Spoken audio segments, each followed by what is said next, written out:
forced adversity.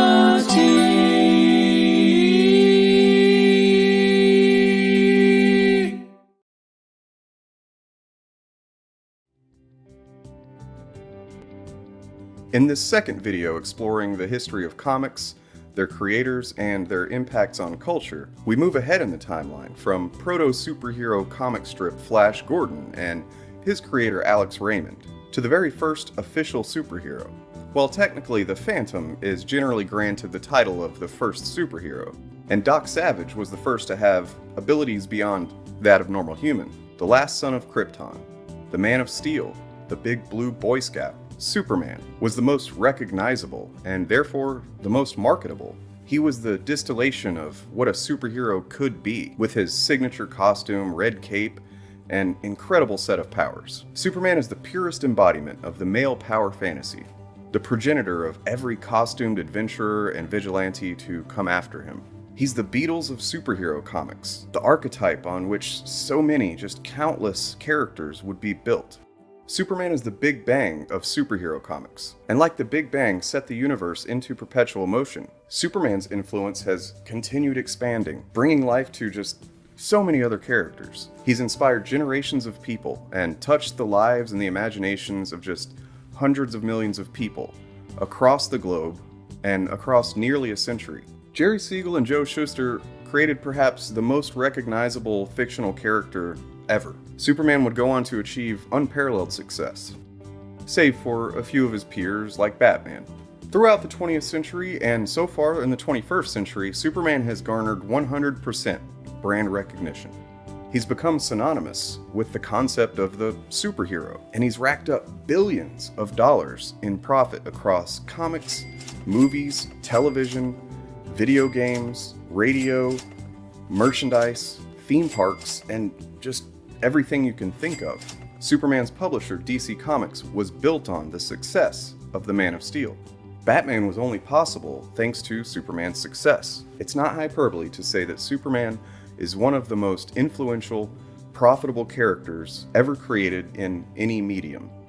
Yes, Superman is that influential and that profitable. And as we all know, in the United States of America, success is rewarded, right? Well, join me in shock and disgust whenever I tell you, Siegel and Shuster died virtually penniless, having been tossed away by DC Comics, their names nearly erased from history.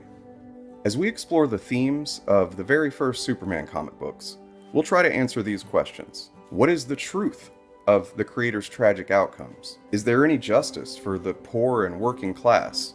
Or are Siegel and Shuster's fates simply the American way?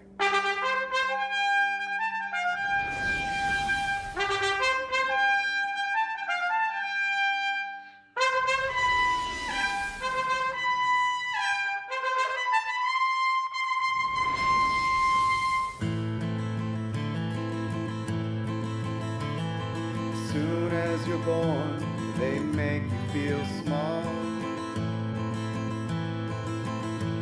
by giving you no time instead of it all. Till the pain is so big you feel nothing at all. A working class hero is something to be. A working class hero is something to be. Look up in the sky. Is it a bird? A plane? Nope, it's a subscribe button. Go ahead and hit that, please.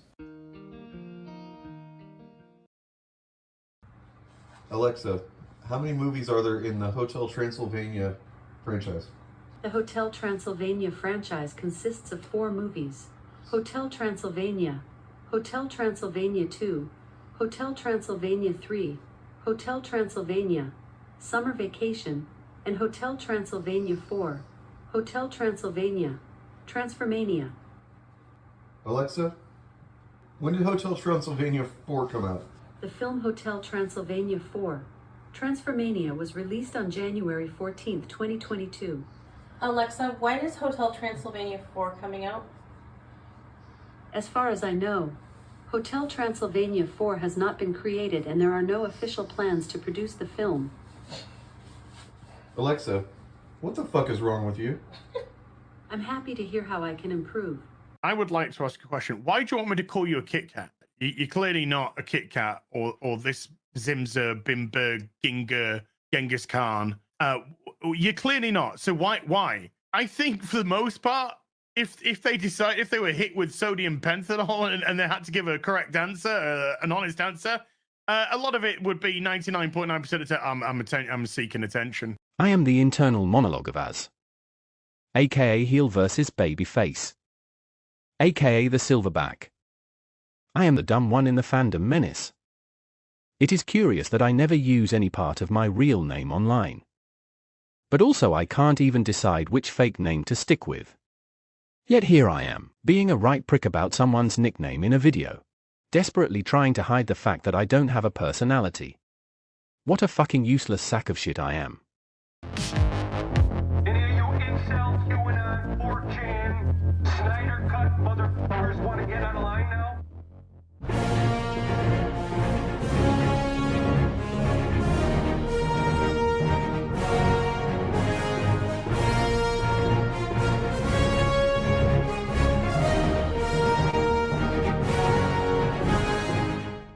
Here at AF, we work hard to make sure we've got the facts to back up every accusation of chuddery, that we're entertaining every time we spotlight some fascistic film fandom flimflamer, culture vulture, Star Wars swindler, or comics conman. And by we, I mean me. And while I'm certainly not doing it for money, I do need to buy a new PC soon for continued editing and streaming. That's why I want to express my deep gratitude for my support on Patreon, from dopest members like William, Michael, and Smirking Gun. That's not to say that the members at the chillest and basest tiers are any less appreciated. But even if you can't swing it, you can follow me for free on Patreon and still get some exclusive content and opportunities to chat directly with me. YouTube makes us give every ounce of ourselves. Sometimes it feels like we're being milked dry. Support at any level is hits.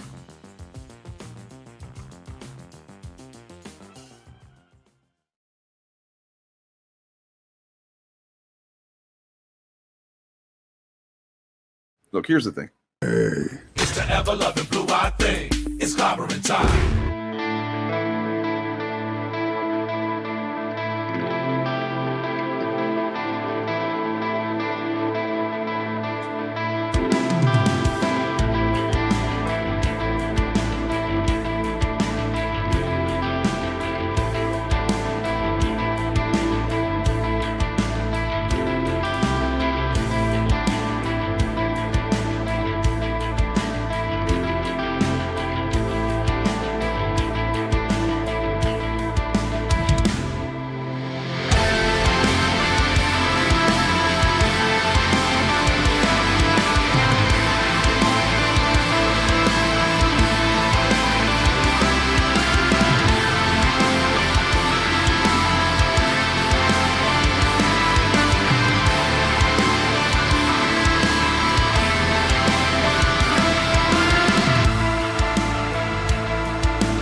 Anybody?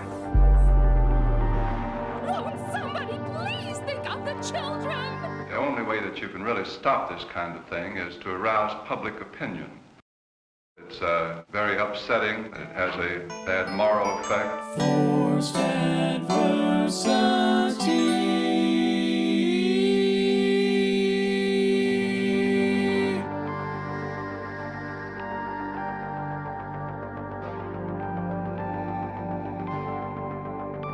Ask yourself, what's more terrifying, fear or the frightened? The facts of history and the aggressive impulses of an evil empire. Bad. B-A-D-D, bothered about Dungeons and Dragons. Up yours, woke moralists. Socialism has spread the shadow of human regimentation. So was the audio, was everything messing up for you guys too, or is it just on my end? Let's bring Morgan on. We'll figure that out. Hey, sounds good by me. There was no it wasn't like clipping out or anything. The sound. No. Weird. I thought that maybe I was fucking something up because I've been trying to figure out how to use the mouse with these fucking claws on, but I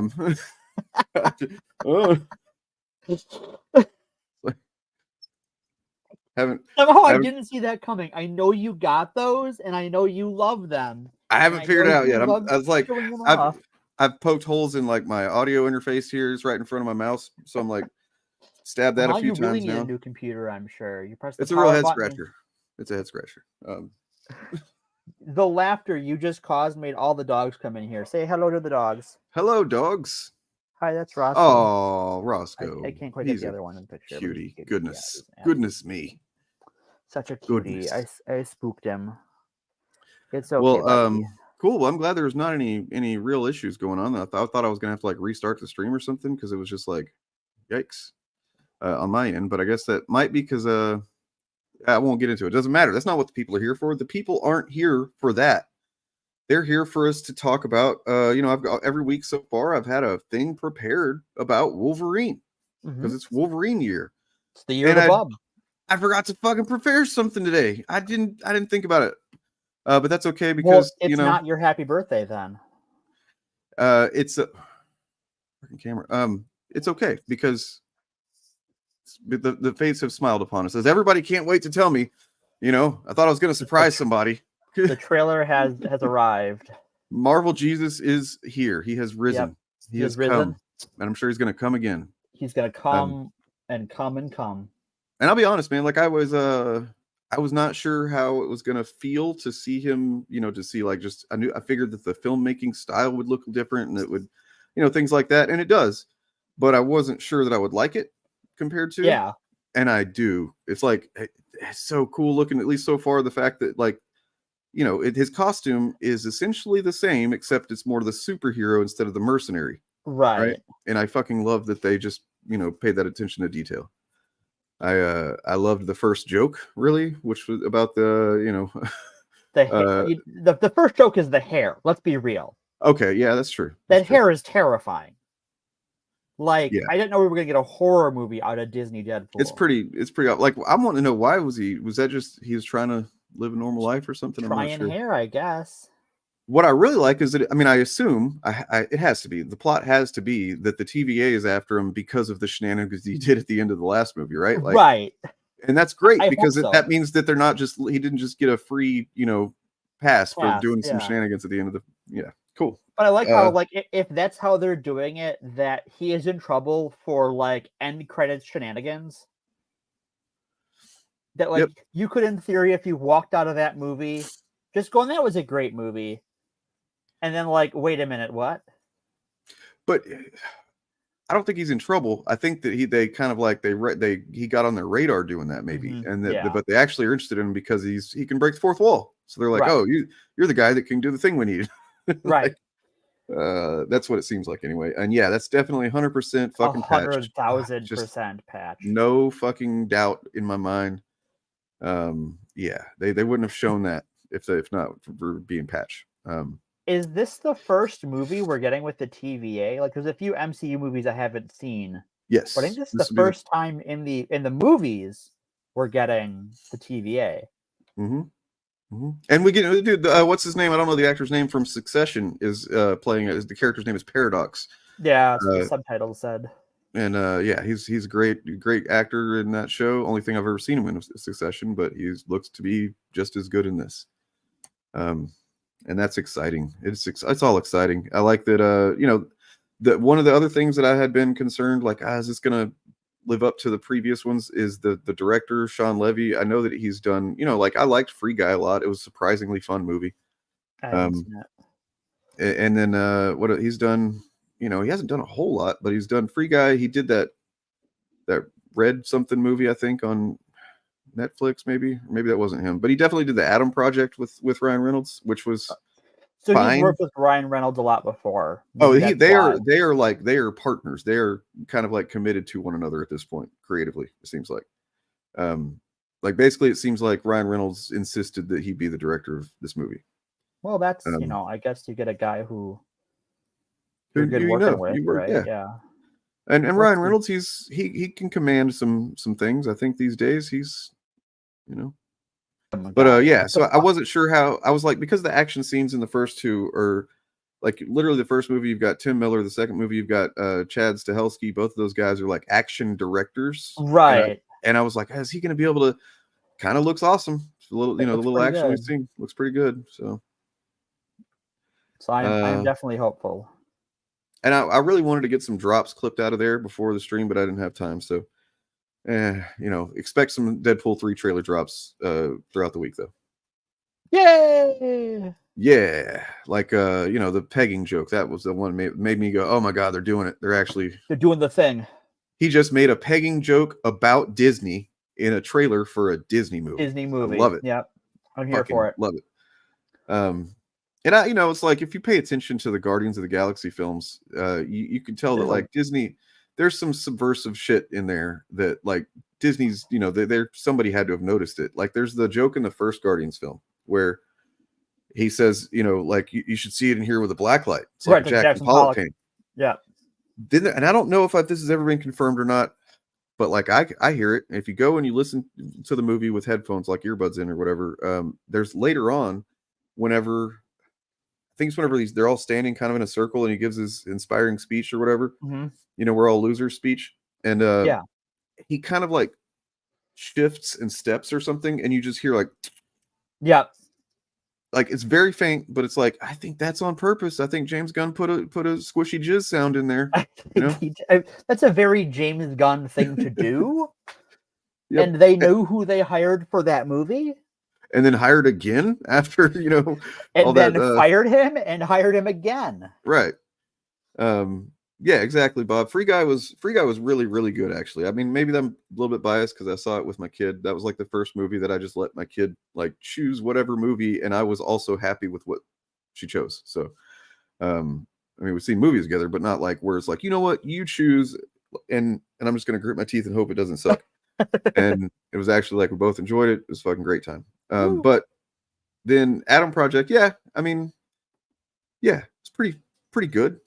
I mean, nothing that breaks the mold or anything. There was some plot stuff that just was kind of like, that's a little silly, and they don't follow up on certain things or whatever. But maybe they expected a sequel. I don't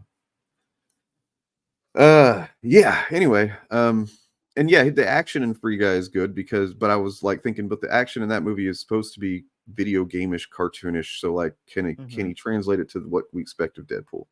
Probably. Deadpool is kind of cartoonish in a way. Like it's over the top in that kind of way. Like it's more violent and more graphic, but like there's a level of silliness to it. Because I mean, that movie better be good, or I'm gonna fucking snickety snick snoring.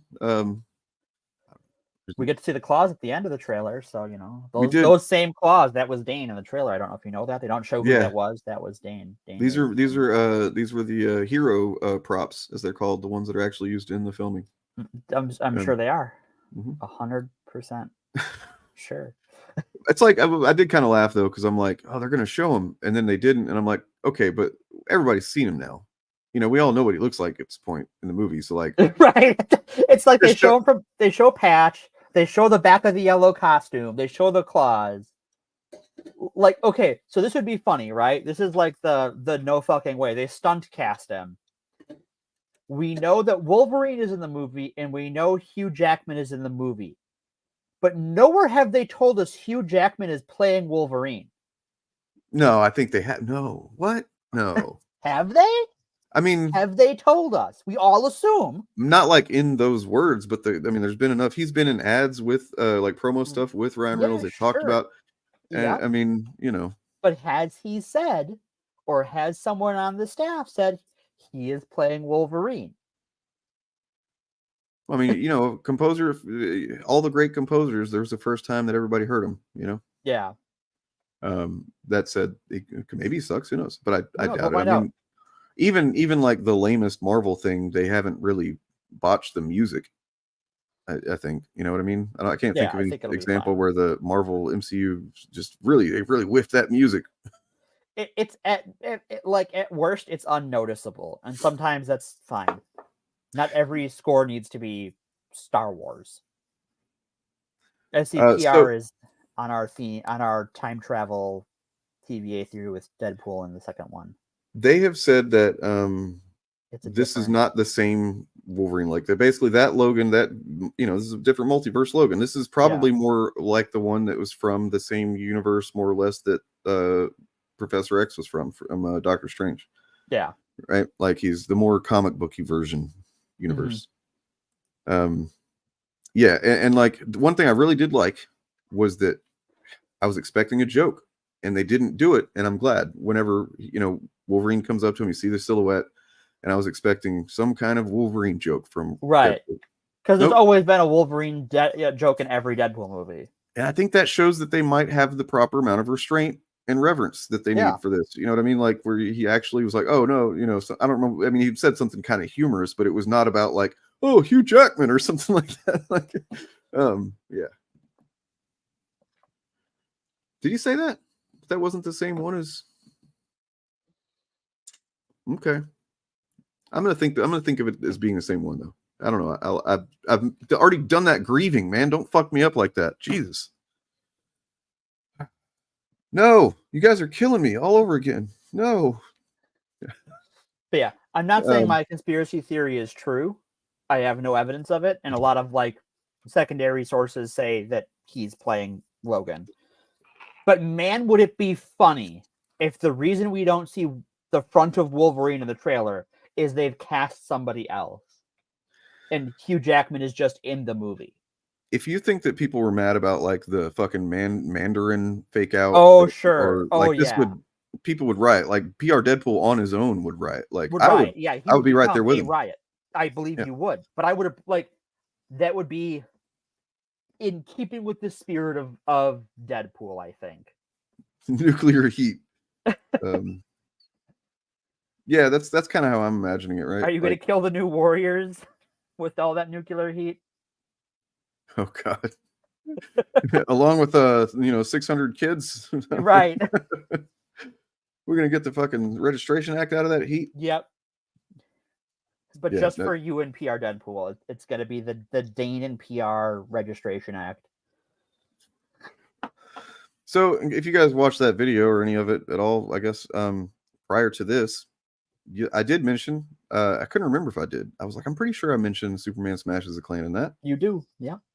And yeah, it makes a lot of sense that I would, because it literally is a throwback to what I was talking about, the comics, the original comics. And like, yeah, so Superman smashes the Klan. It is a thing. And what's interesting is that like, so I found a video with the creator, Gene Luen Yang, talking about it.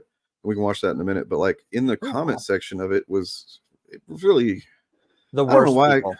I mean, not the worst, but still kind of bad. Like definitely not the worst. But there's one guy that was like, with all of the far left stuff going on today, why would you be talking about the KKK when they're not even around anymore? Why would you make a new Superman story about them? That just seems pointless, and like you're reminding people of something that's gone. No, it's like, oh my God. How do I even begin to communicate with you, man? Like, you are in a whole different plane of existence. You are not of this earth. He's like, because it's from the past or whatever. And it's like, do you think we shouldn't write about things from the past? What do you? I don't know. And he actually did say, he said, well, they could at least have him go after Nazis. And it's like, he literally does fight a Nazi. The first thing that happens in the book is he fights a Nazi Superman kind of character that like sucks. He's not good Superman. Yeah, Schuster was the Canadian one. He was also, and I remember watching that when I wrote it, and then every time I watched it since then, I always kind of just like I just fill up with happiness whenever it gets to the part where I say that Schuster literally, he died married to the girl that was his original Lois Lane model. Right. And that's fucking sweet. It's like he had a rough go of it toward the end. And it's good to know that at least that was good for him, Yeah. Yeah. So we shall get into that. Yes. Let's talk Superman. Let's talk about listen to this dude talking about it and like Sure. what he was thinking with creating it. Get it. My name is Jean Luen Yang. I write and draw comic books. Right now I'm working on a book for DC Comics called Superman Smashes the Klan that I'm doing with an art team named Gurihiru. The comic book is actually an adaptation of one of the most famous stories in the Superman mythos. It's called the Clan of the Fiery Cross, and it aired in 1946 as part of the Superman radio show. In that storyline, Superman goes up against the Ku Klux Klan, and that storyline is considered the beginning of the Klan's downfall. So after that, America really couldn't take the Klan seriously anymore after they'd been portrayed as like these hateful, bumbling bigots. It's considered one of the most important stories in the Superman history, but it's never been presented as comics. So we're doing that for the very first time. I'd first heard about it by reading the Freakonomics book, you know, that New York Times bestseller nonfiction book. And it always been intriguing to me. It was intriguing because the thing that sets it all off is a Chinese-American family moves into Metropolis. I've been reading Superman stories all of my life, and I don't remember any other Chinese-American characters, right? So it was in the back of my head. I talked to DC about it maybe 3 or 4 years ago. And then once the ball got rolling, I started reading about it, and I learned about all this history behind the Superman radio show.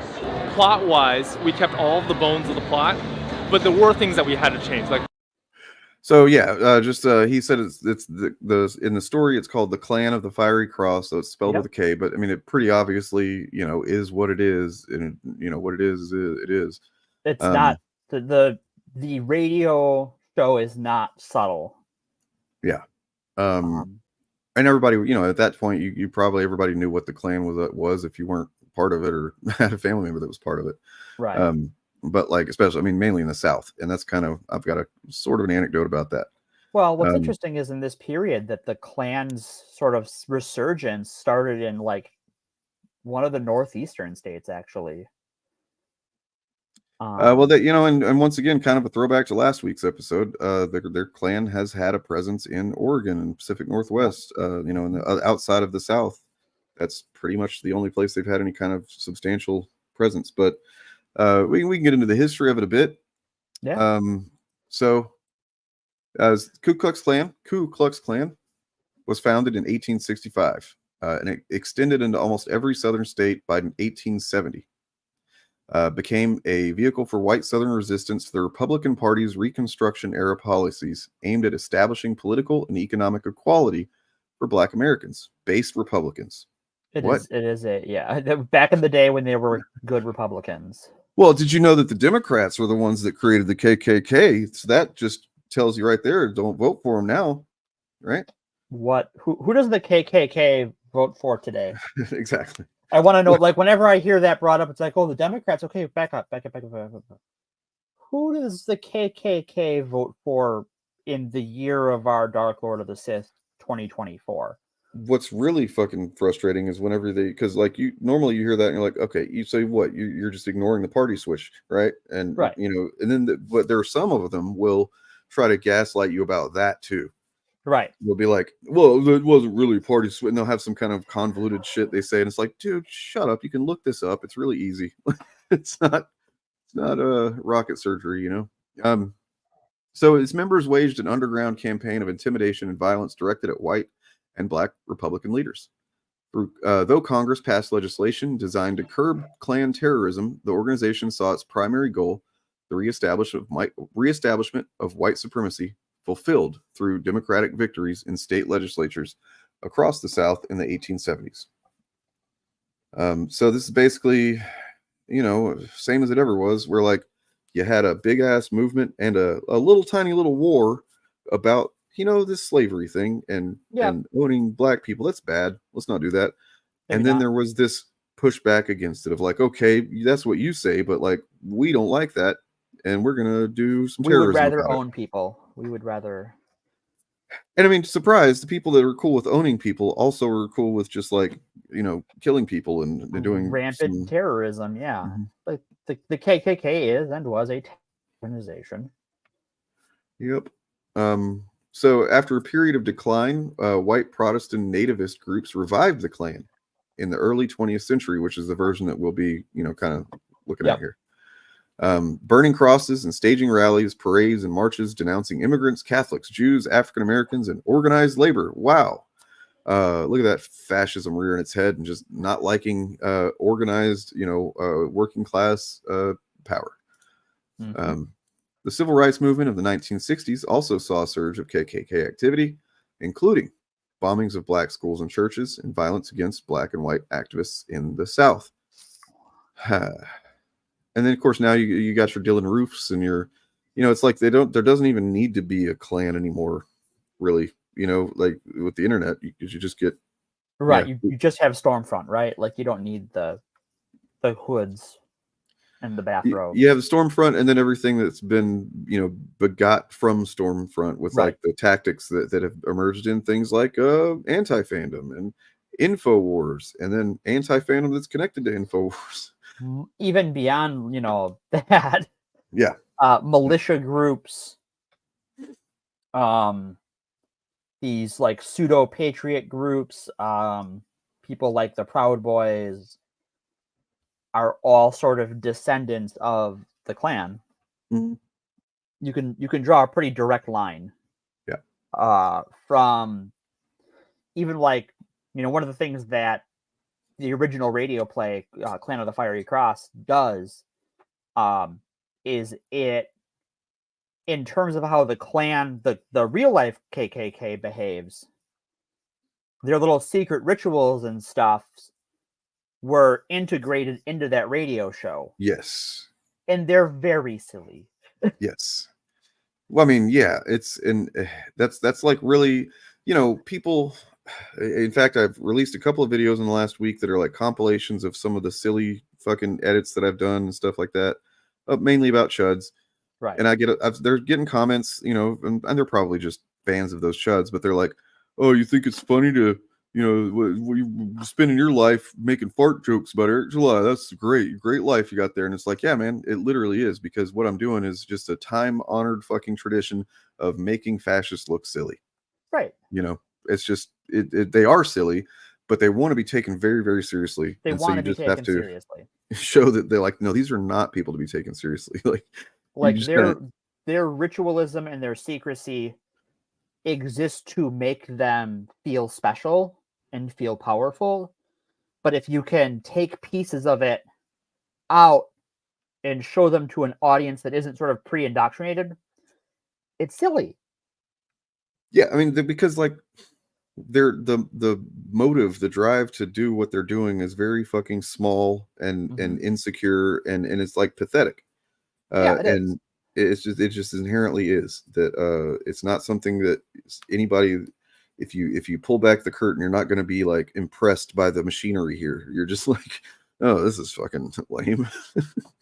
But they wear the robes and stuff. And then of course at the same time they kind of can't help themselves, because like the Klan they had, what is it, titles like Grand Dragon and crap, like, right. They probably thought that was really cool. It's like, dude, you're not even playing D&D or whatever. Like, what are you doing? Stop it. Yeah, go. You would be better off getting you and your racist buddies together and going to play D&D.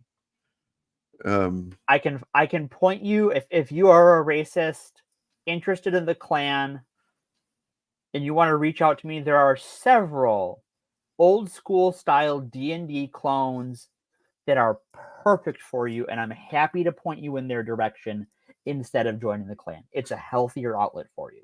Mm-hmm. You can wear robes if you want to. You can cosplay, you can LARP. That's very cool. Yeah. Some of my best friends are LARPers. I'm not bigoted against LARPers at all. Snicker. Like, what I wish I would have prepared is clips from Django Unchained. Because freaking Tarantino does a pretty great job. There's that one scene where like the Klan scene, yeah. The Klan, they all, it's like they all get together and they're going to, I guess burn crosses or whatever it was they're doing, and like, and Jonah Hill's one of them. That's fucking funny. And they all get on their horses and they're like, oh, so serious and stuff. But like one of them's wife has like cut the eye holes out of the mask for him, and they're like, they can't see. Right. It's fucking hilarious. So in preparation for this today's episode, I had time to do one of two things. Yeah. Which one was either read Superman Smashes the Klan or to go back and re-listen to Clan of the Fiery Cross. Which And did you because choose? knowing that you were going to read it and that you own it, I was going to go back and re-listen because I thought it'd be interesting to compare the two, and also how, in a lot of ways, it's a really timeless Superman story. Yeah. It's 3 hours long, and every 15 minutes there's a radio commercial from the 50s, but or the late 40s. Wow. Oh, okay. Yeah, but it is because it was played out over like 20-30 minute segments with a commercial break 15 minutes apart over the course of a couple of weeks. Were they done live? I believe they were recorded live. Okay. Like they were recorded and played live. Yeah. The first time, and then they were played back with the recordings made from the live show. But also as far as like for those who don't know about the Superman radio show, it went on for about 10 years in the 40s. I think 40 something to 51, 52. And it's where we get Superman Flies. It's where we get Kryptonite. It's where we get Jimmy Olsen and the Daily Planet. All of those things that are now like core pieces of the Superman mythos don't come from the comics. They come from the radio show. Well, a lot of them, but then there's also stuff from the movies like yeah. Was it Kryptonite? I think maybe. No? Kryptonite from the radio show. Okay, so then it was. Man, I'm trying to remember what it was that was the movie though. The Fortress of Solitude. I believe so. It's from the movies. Yeah. It's from the what's his name? George Reeves. Oh, okay. Christopher Reeve, yeah, there's right? the Richard Donner movies too, but yeah, those come later.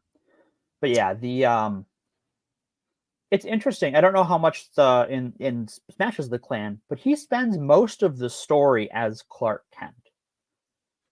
Oh, well, I mean, yeah, makes sense. It's like, and was this was not George Reeve playing him, right? Was it? Dane? Hello? Hi. Hello? Hello, test 1 2. Yeah, can you hear me? I can hear you now. Okay. So, who was the actor that was playing him in the radio show? That is a good question. I looked this Not, up. Like George Reeve only did the TV show, right? Did the serials, yeah. Okay. Speaking of, have you seen Hollywoodland? No, I have not. It's pretty good. Kirk Allen. Yeah, I remember that now. Yeah. Hollywoodland's pretty good. It's a murder mystery, kind of potentially murder mystery. Bud Collier played Superman for most of the show's run. Oh, okay. Porky's 2 has a okay. Well, I'm surprised to hear Porky's 2 has a plot. Learning new things today. All right, hold on. Talk to the show. I gotta go give dog treats. Apparently, they're saying it is no time. I'll be back. Cool. Well, what we can do is we can continue on about the KKK. Go ahead and mute Morgan here because they did not mute themselves. Okay.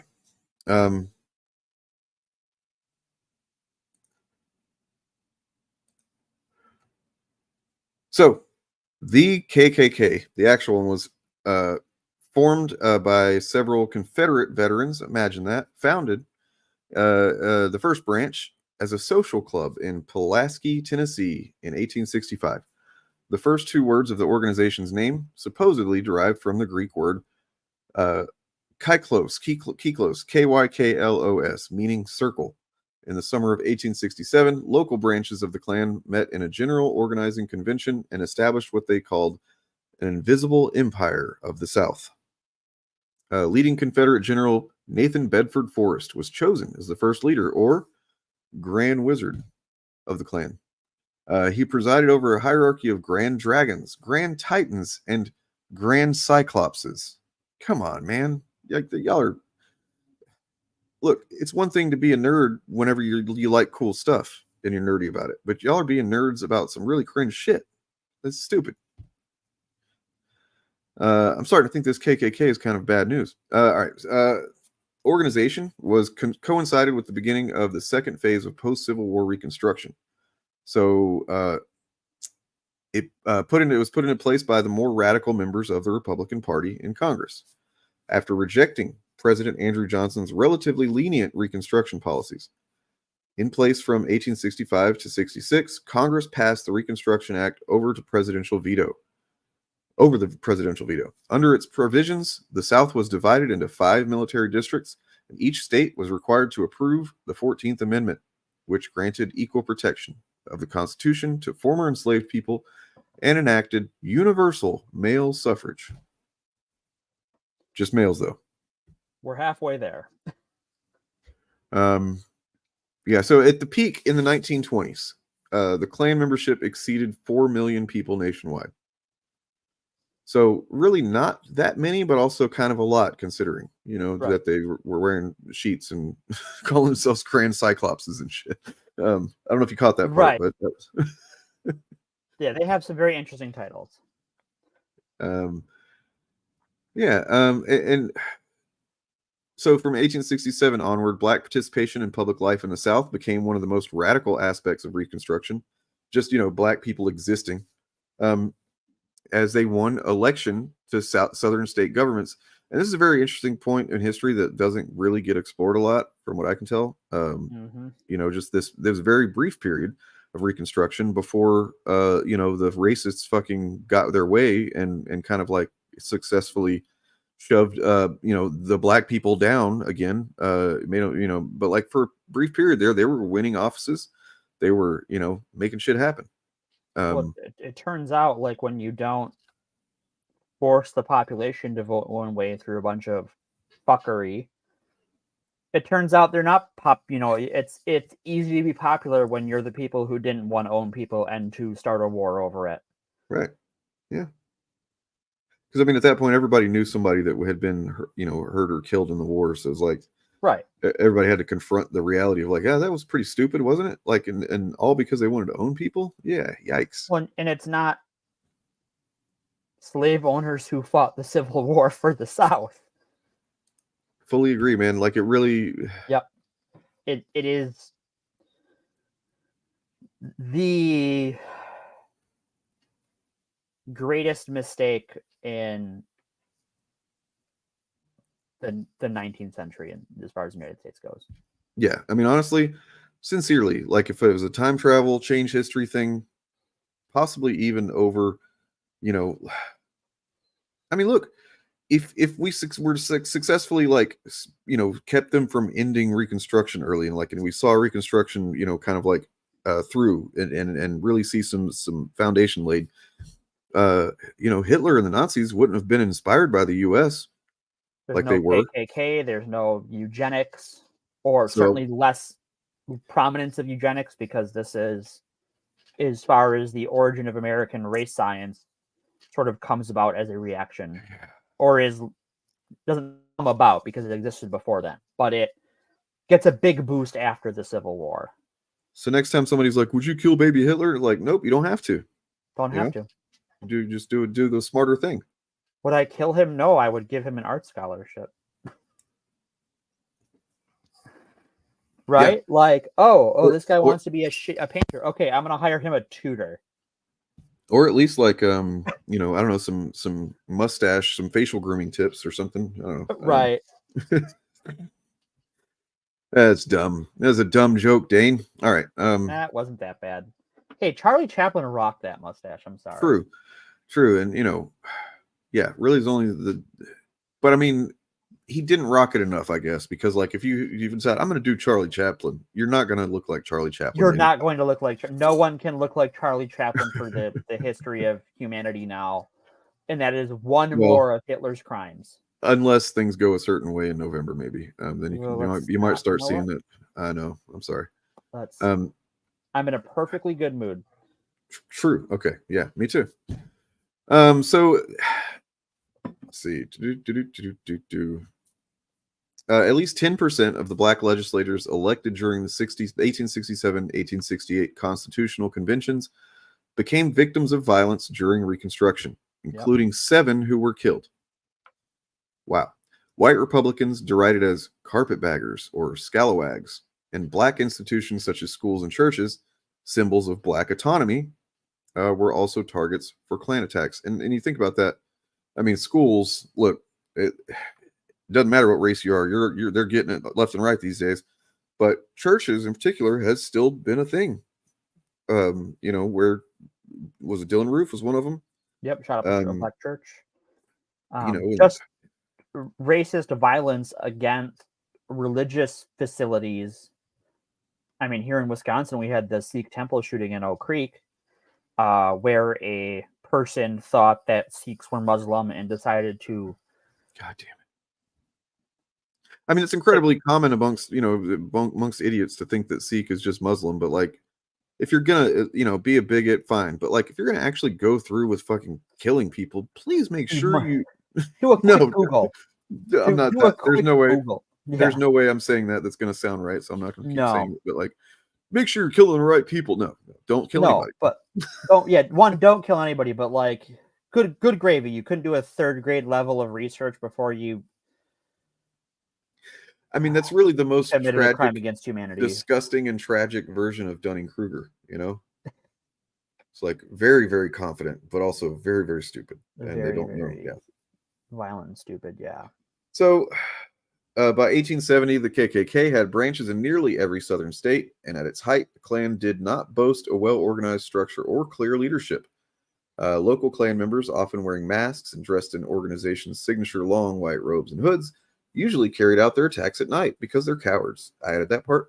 But it's acting on their own, but in support of the common goals of defeating radical Reconstruction. Was that what they called it? Was that a right-wing name for it? Because I don't think it's that radical to do Reconstruction in the way that they were trying to do it. Well, whenever you're talking about right-wing reactionaries, everything that changes things for the better for someone else is radical. Right. Klan activity flourished particularly in the regions of the South where black people were a minority or a small majority of the population, which was relatively limited in others. So basically, anytime there were enough black people to make white people a little bit nervous because they're cowards. They were cowards. That's whenever they're like, we gotta do a Klan. We're gonna do a terrorism because I don't like the color of my neighbor and the color of the people in that church over there. Who, as Sketchy points out, worship the same God, read the same holy book, follow the same creeds. An interesting thing is that, so we've already talked about that, like this Superman Smashes the Klan played a pretty instrumental role in diminishing the power and the reach of the Klan in its second incarnation. But what kind of kick-started the second incarnation, what fueled it, was also media. A film called The Birth of a Nation. Oof. In 1915. As a film about the Civil War and Reconstruction, and it depicted the KKK as valiant saviors of post-war South. Yikes. Yikeroonies. You still hear that one talked about a good bit. You do. Yeah, so there, that's the general overview of the KKK. So we can kind of hop on over to the fiction side of things, I suppose, unless we want to learn more about it. Whatever. I think we know about the Klan as much as we need to. They're shit. Yeah, it's not good. Not good. They're cowards. They're shitty. They're losers. They literally lose. That's all they do. That's all they've ever done. All they do is lose. They like burn crosses in yards, like and come on. I mean, like in the what are you guys doing, man? That's all I got to say. What the fuck are you guys doing? Did you think that was cool? Well, Did you think that was so weird because they're this good, like in their own minds, they're these good Protestant Christians, and they're like, we're gonna burn our holy symbol on your yard. Yeah. Okay. It's like it's like, are we the baddies? it really is.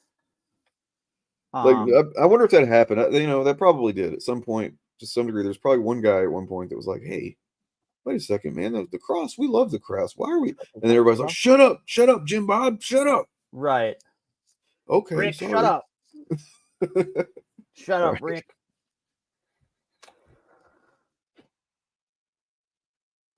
So in Superman Smashes of the Klan, the first thing Superman fights is a Nazi. You mentioned that earlier. Yes, I can actually show that if you want to look at it. Yeah, sure. Let's take a peek. See.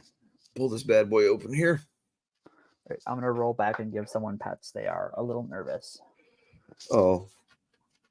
They've got the mom and dad have been away from home for too long. Yeah. They offered their sacrifice yesterday, but it takes a few days for the spell to work. And they're like, "Are you our new mom and dad?" Right. I am both. I'm both their new mom and their new dad. So first thing is like I this is not my favorite kind of art style except for this kind of story. Like it's just perfect for this. It really is like this like retro inspired style that was just like a hint of like anime influence. Mm-hmm. Yeah, there's a elegant simplicity to it. It's like there's also detail in the right spots, but otherwise just pretty basic, and I mean that in a good way. So yeah, literally he's fighting this I'm sorry, he's not fighting him yet. So far, just this old Nazi bastard. Lois Lane, of course, showing up to be like, "Hey, I got a few questions." And he's like, but the Atom Man does mind." He's all stuttering. "The Atom Man minds very much." Great. First question. What are you hoping to accomplish busting a hole in the Metropolis Dam? "Revenge. You American scum humiliated the master race. Now the Atom Man will," and she doesn't even let him finish. You know, classic Lois Lane. Just like, right. I love it. And then bam. There's I love this. Okay. So if Eric July ends up seeing this, that's a fucking splash page, man. It's a beautiful splash page. It's not a truck from a lower angle below the back wheel or some shit. Like, what the fuck are you thinking? This is what it's for right here. Got the pow and everything. And some of you may notice that in the intro to Comics versus Fascism, I've got this image featured. It's a beautiful image. It really is. And I think it says something. I'm not sure what it is, but it's saying something. I can't put my finger on it. So do Nazis come up? Are they mentioned at all in the story after this opening scene? I don't really, because I mean, to be honest, I did not get a chance to read it all the way through. I forgive you. So yeah, I don't know. Yeah, one of the things that stuck out listening to Clan of the Fiery Cross is how often the show stops down and is like, the Klan, they're just Nazis.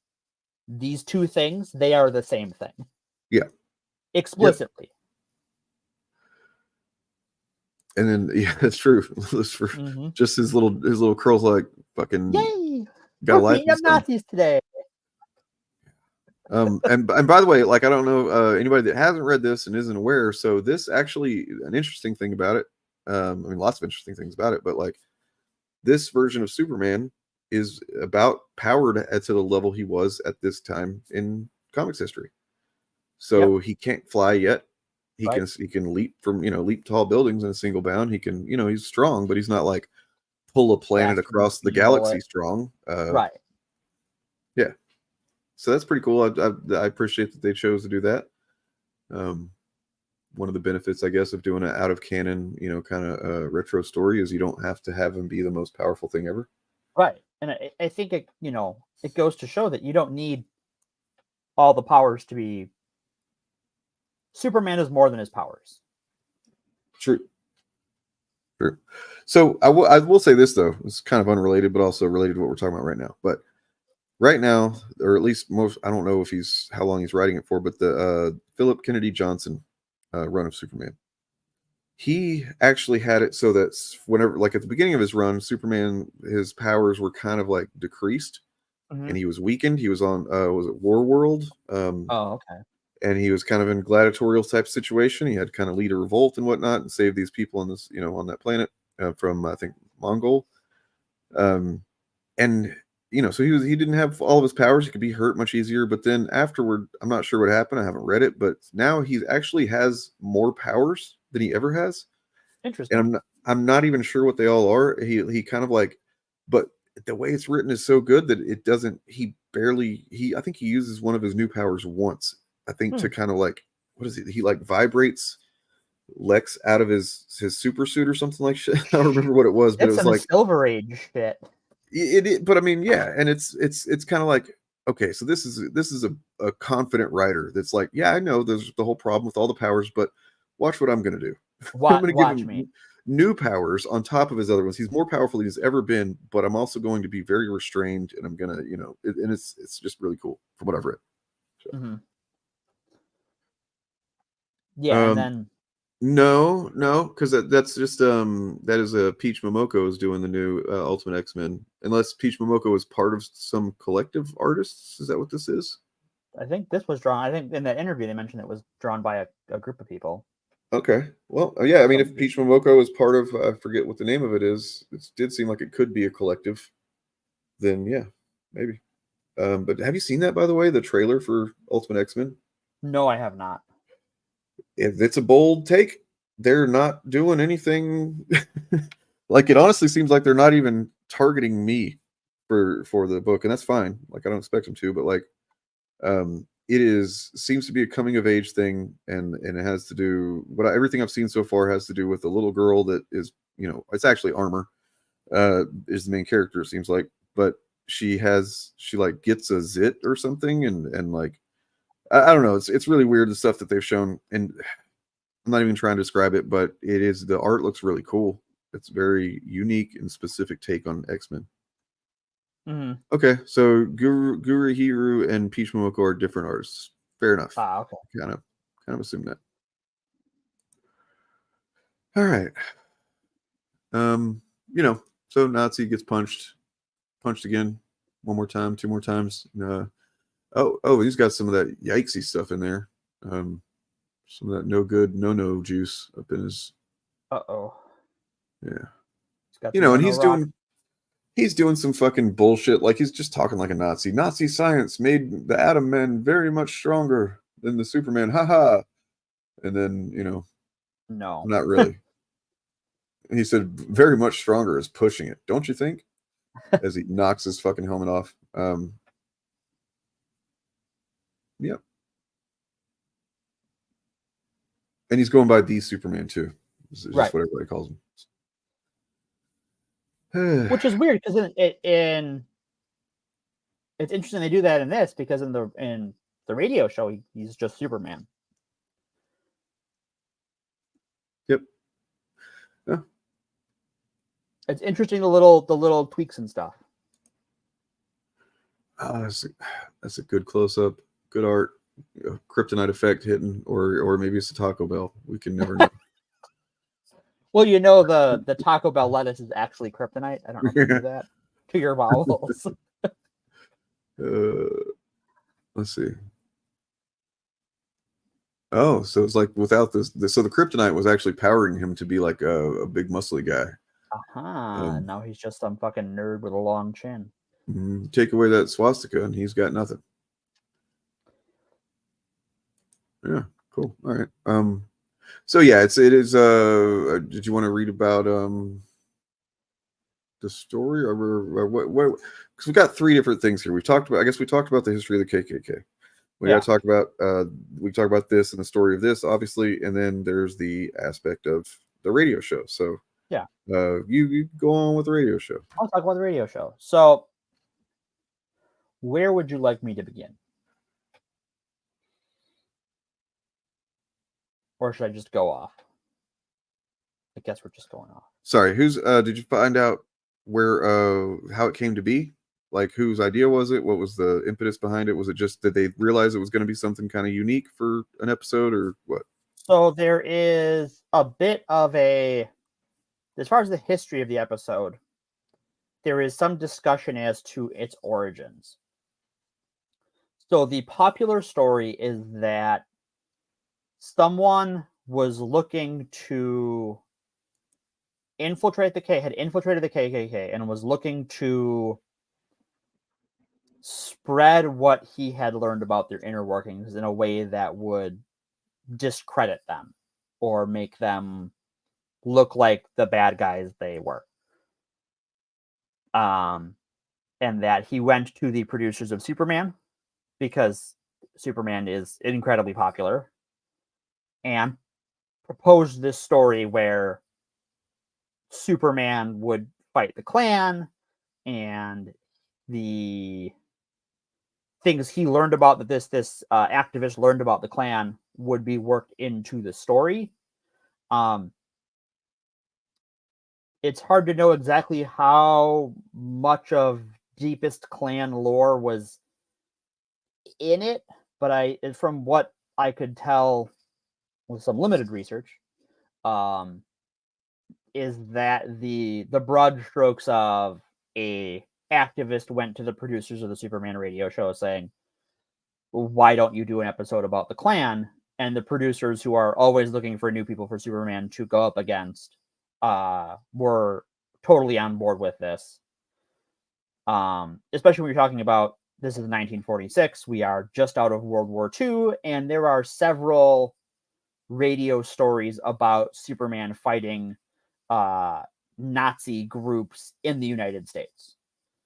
You can't really have, well, I mean, you can still tell those stories, but I think by then, like, the war is over, people would like to move on with their lives, and so I think we can tell that same sort of story, and use an enemy that is more close to home. Yeah, and it's actually like homegrown too. It's homegrown, right? Which there had to be, to people that are just like, at that point, which was a lot of people were like, fuck this fascism shit. Right. At least in the superficial sense. Right. I mean, we had just fought a war against them, and even if and I think that's the, part of the thing the radio show does a really good job of, is a lot of the characters are really racist. But there is this, like, one of the things that definitely is used in the story a lot to be like, hey, the Klan is bad, is they're just like the Nazis. Come here, Roscoe. Come here, buddy. No, not feeling it? Just want to pout at me? Okay. Maybe? Here. Come here, buddy. Sorry, he's lonely. He's sad. That's okay. He's got a sister, but she's sleepy. She just had surgery. The pupper needs to be feel comforted and loved. That's an important thing. It is very important. But yeah, so the radio play focuses more, and it's interesting that the comic book focuses a lot on Superman, where the radio play, like, Clark Kent is the main character, and that he is Superman is something he leverages. There's a kid who knows who a member of the Klan is, because of course it's the Klan, so they're all in hoods and you don't know who's who. But this kid, his uncle is a member of the Klan. That's exactly what happens in the comic as well. So that was Clark, one of the parts that says to the kid, I know you're scared, but Superman can protect you. And the kid's like, really, Mr. Kent? How do you know that? Wink. Huh. And like Lois and Clark they publish a special edition of the Daily Planet because the Klan kidnaps Perry White. And what I think is the most interesting, like, modernly relevant commentary in the story is that about halfway through the radio drama, the Klan, Perry White and Jimmy Olsen are trying to track down the Klan in Metropolis, and they get kidnapped by them. And the Klan, once Perry White figures out who one of them is, like, I fucking know who you are, they're like, well, fuck, we got to kill you now. And I think that, for all of this talk of the Klan being, ostensibly their rhetoric is about, having a pure country, a country under one race and one religion and all that fun stuff. They're absolutely willing to kill you as soon as you are mildly inconvenient. They don't make an attempt to, like, convince him that that he's in the wrong and they're in the right. They don't try and bribe him. It is immediately, well, we're gonna fucking kill you and the kid. And like, that's a big deal. That I think is so important of a message to learn about current day racists is they are not at all concerned. Bigots in general are not concerned with collateral damage. They have no sense of it. Right. There was a story that was out last week that sort of like in working on this episode came to mind immediately with this, where there was a high school athlete in Utah who is a cis girl who has been harassed by parents in her district because some parent thought she was trans and is convinced she is trans and has led a harassment campaign of her. That is also true, Lucifer. They're very terrified of losing their privilege, because it's what it comes down to, right? Is the whole, so much of racist thought is that boils down to someone is going to do to you what you want to do to other people. Mm-hmm. And they're going to take from you. This coupled with, I think, the part and parcel is like the idea that they're getting something that they don't deserve, that you do, maybe, or whatever, or that you don't feel that they worked hard enough to get, or worked at all to get. That's where a lot of the immigration sentiment comes from, is that type of thing. And like, in fact, right here in the comic, so you've got the Lees, the family that this is a Chinese American family that has just moved to Metropolis, and they have a little boy and little girl. Same as the radio drama. And the dad is some type of scientist here, something doing something, and they realize that he's actually the new guy, and this Jennings guy, the skinny guy here, he's kind of weird. He's got some stuff to say. It's kind of interesting. So like, he says, "Wow, we look at this house. It's nicer than mine. Some guys have all the luck. Must be nice, eh, Lee?" That could maybe that's not racism. Who knows? Let's see what he says next. So he hands the wife a pie, and she says, "Oh, that's a very, very much a good smell." And he says, "Ha, good smell, ha, what a thing to say. Don't mean to disappoint, but that good smell is apple, not dog." What the fuck? So they like put their foot down on the racism in the comic book. Yeah. I mean, that's the kind of, there's a reason that we all kind of recognize that as a thing, is we've all heard that shit before. I did growing up. Like, there would be jokes about like, "Oh, don't order from that Chinese place. They actually use dog." And I probably fucking fed into it before different times when I was much younger, and that's gross to think about. But yeah. I don't know. I saw that as you were talking. I was like, that's kind of a good. Well, it's time interesting to mention that the crux of the sort of inciting incident is the father of this Chinese family is the new bacteriologist of Metropolis Health Department or something. Yeah. And the clan thinks that he does not deserve that position, and the local clan leader uses his nephew to get at this family. I mean, essentially, that's what happens here. Except I don't know if it's like this in the radio program, but like, there's also the angle of the little kids, or especially the boy, is playing baseball with the other kids in the neighborhood. Part of it. Yep. Well, it sounds like they got. I mean, we can watch some more of this clip actually of him talking about it. See what he says. Sure, hit it. There's a scene in the old radio show where Jimmy Olsen and Perry White get captured by the Klan, and they're about to tar and feather them when it cuts right to the next episode. And at the beginning of the next episode, the Klan's like, "Oh, we forgot the tar. Who brought the tar?" So that sort of thing we can't really do for a modern audience. We had to sort of smooth that kind of stuff over. This Superman is the classic Superman. He's a Superman that dates back to 1938. And we really draw on the major pieces of him. Like Kryptonite's part of the story. He gets his familiar power set in the story.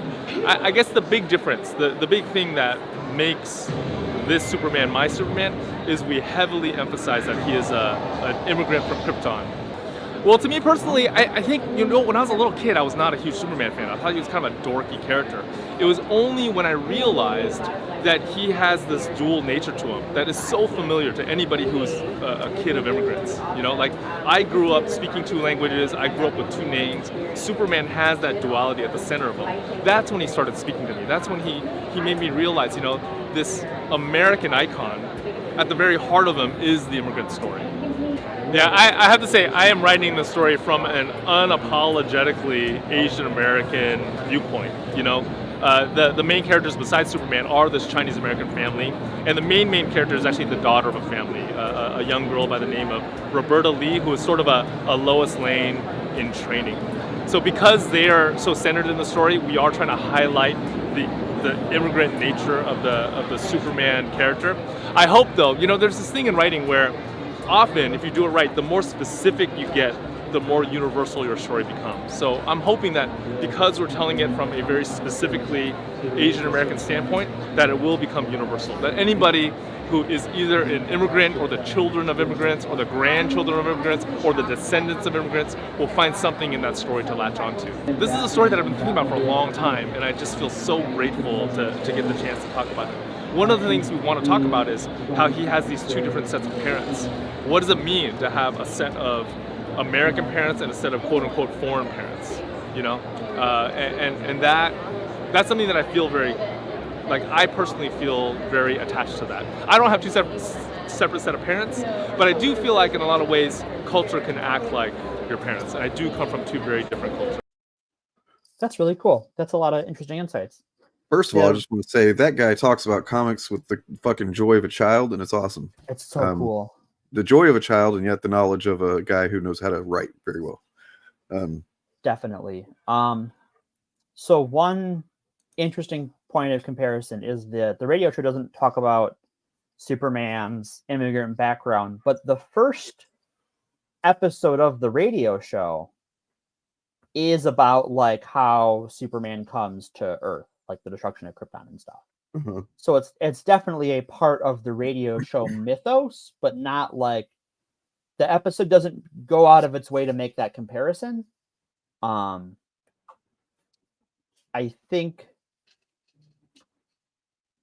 guess if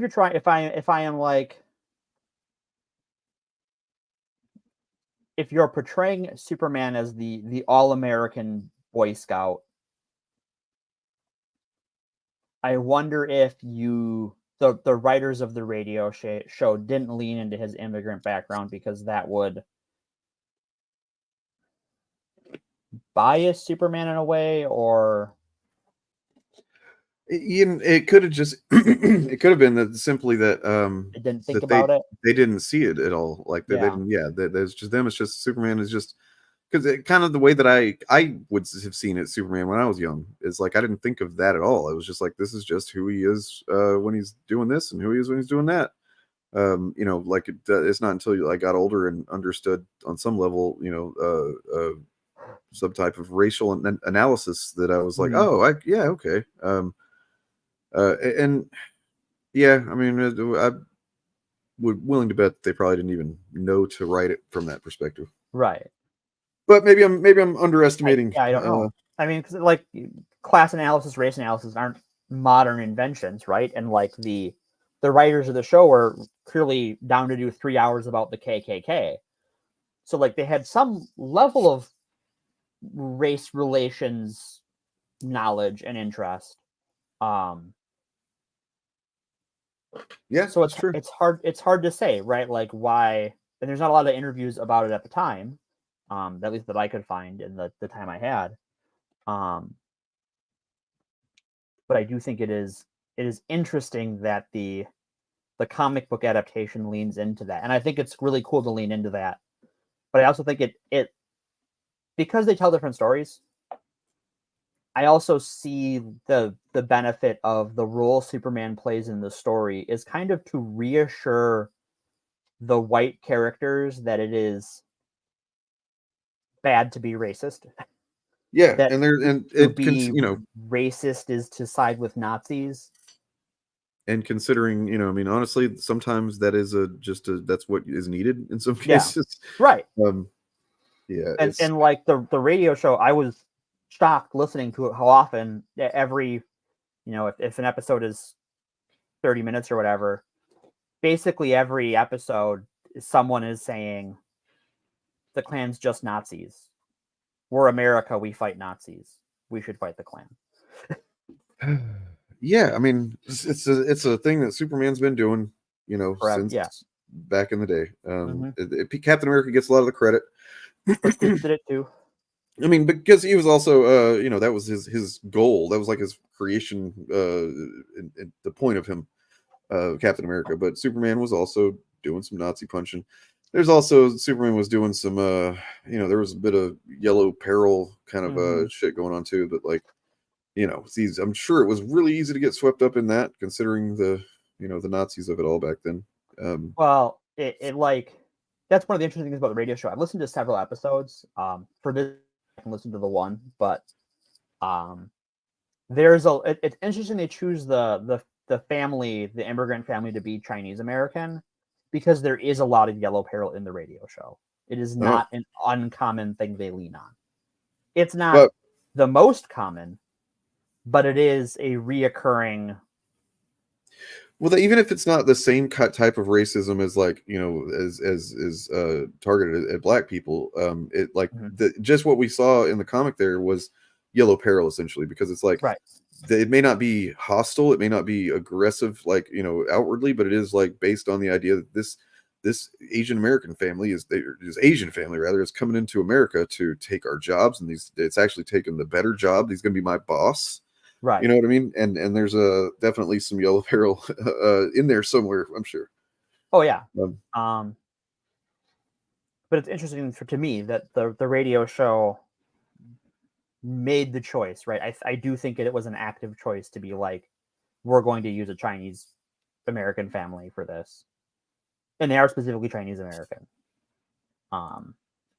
Yeah, Tom Taylor did, as well as from what I've read of the Philip Kennedy Johnson stuff. There's actually a new character that exists that just hates Superman, both of them. But like and actually they found a way to kind of weaken them temporarily or whatever. And of course he works secretly for Lex, I think.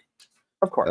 Lex has kind of renewed his it's kind of weird. It's one of the reasons I don't love keeping track of DC, because like, you'll read a DC event book and Lex is basically a hero, right. Lex is so often a good guy in DC events now, and like he was on the Justice League for like 2 years. But then you read this and he's like literally talking about how these aliens, they're not from here, they can't, and it's like, oh damn, dude, like what are you doing? Your characterization is all over the fucking map. Who are you, Magneto? Hey, his characterization. Like in Magneto's credit, in Marvel's credit, Magneto has had consistent characterization pretty much since the 198, since Decimation. Yeah. But before that, it was really rough going. But that's how I feel about Lex Luthor. Is like, could you pick a character arc for this guy? Yeah, I mean, but I get it to an extent. I guess it's like you get a creator that's like, I want to do an interesting thing with Lex. I want to explore this, the part of him that's like not an evil guy, but like just a very misguided guy. You know what I mean? And then you get the next person comes along and they're like, yeah, but hey, man, he's a really good evil villain for Superman. It's true. It's interesting how DC is able to like tell stories where Sinestro is a protagonist but still very much a bad guy, because he's Space Hitler. Like Sinestro is literally Space Hitler, has the mustache and everything, right? But like they can tell stories where he's an interesting protagonist, but he's not like a redeemed good guy. He's just like fighting the other bad guy, and you're watching from his side. They don't really do that with Lex. No, you're right. Lucifer, it's like, I think the reason is, and I'm not saying this is a good reason, but I feel like the reason is because they want to maintain to some degree the core aspects of Superman that are just like have generally always been there.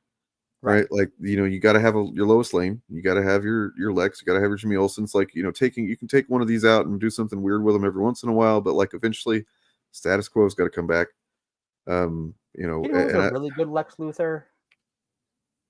Was the guy who played Lex Luthor in Supergirl? Fucking killed it. I don't remember who that was. I can't remember the actor's name, but he was on the TV show. The TV show, yeah. Oh, I didn't watch that. I thought you were talking about the one in the Supergirl movie. Oh no, I've never seen the Supergirl movie because I've heard it's terrible. God, I have to find it in a month's time. It is a trip. But like the what reminds me of that is in Supergirl, they kind of divide up the good Luthor, bad Luthor thing between him and his sister Lena, where like he is the bad Luthor and she is the occasionally good but sometimes conflicted Luthor.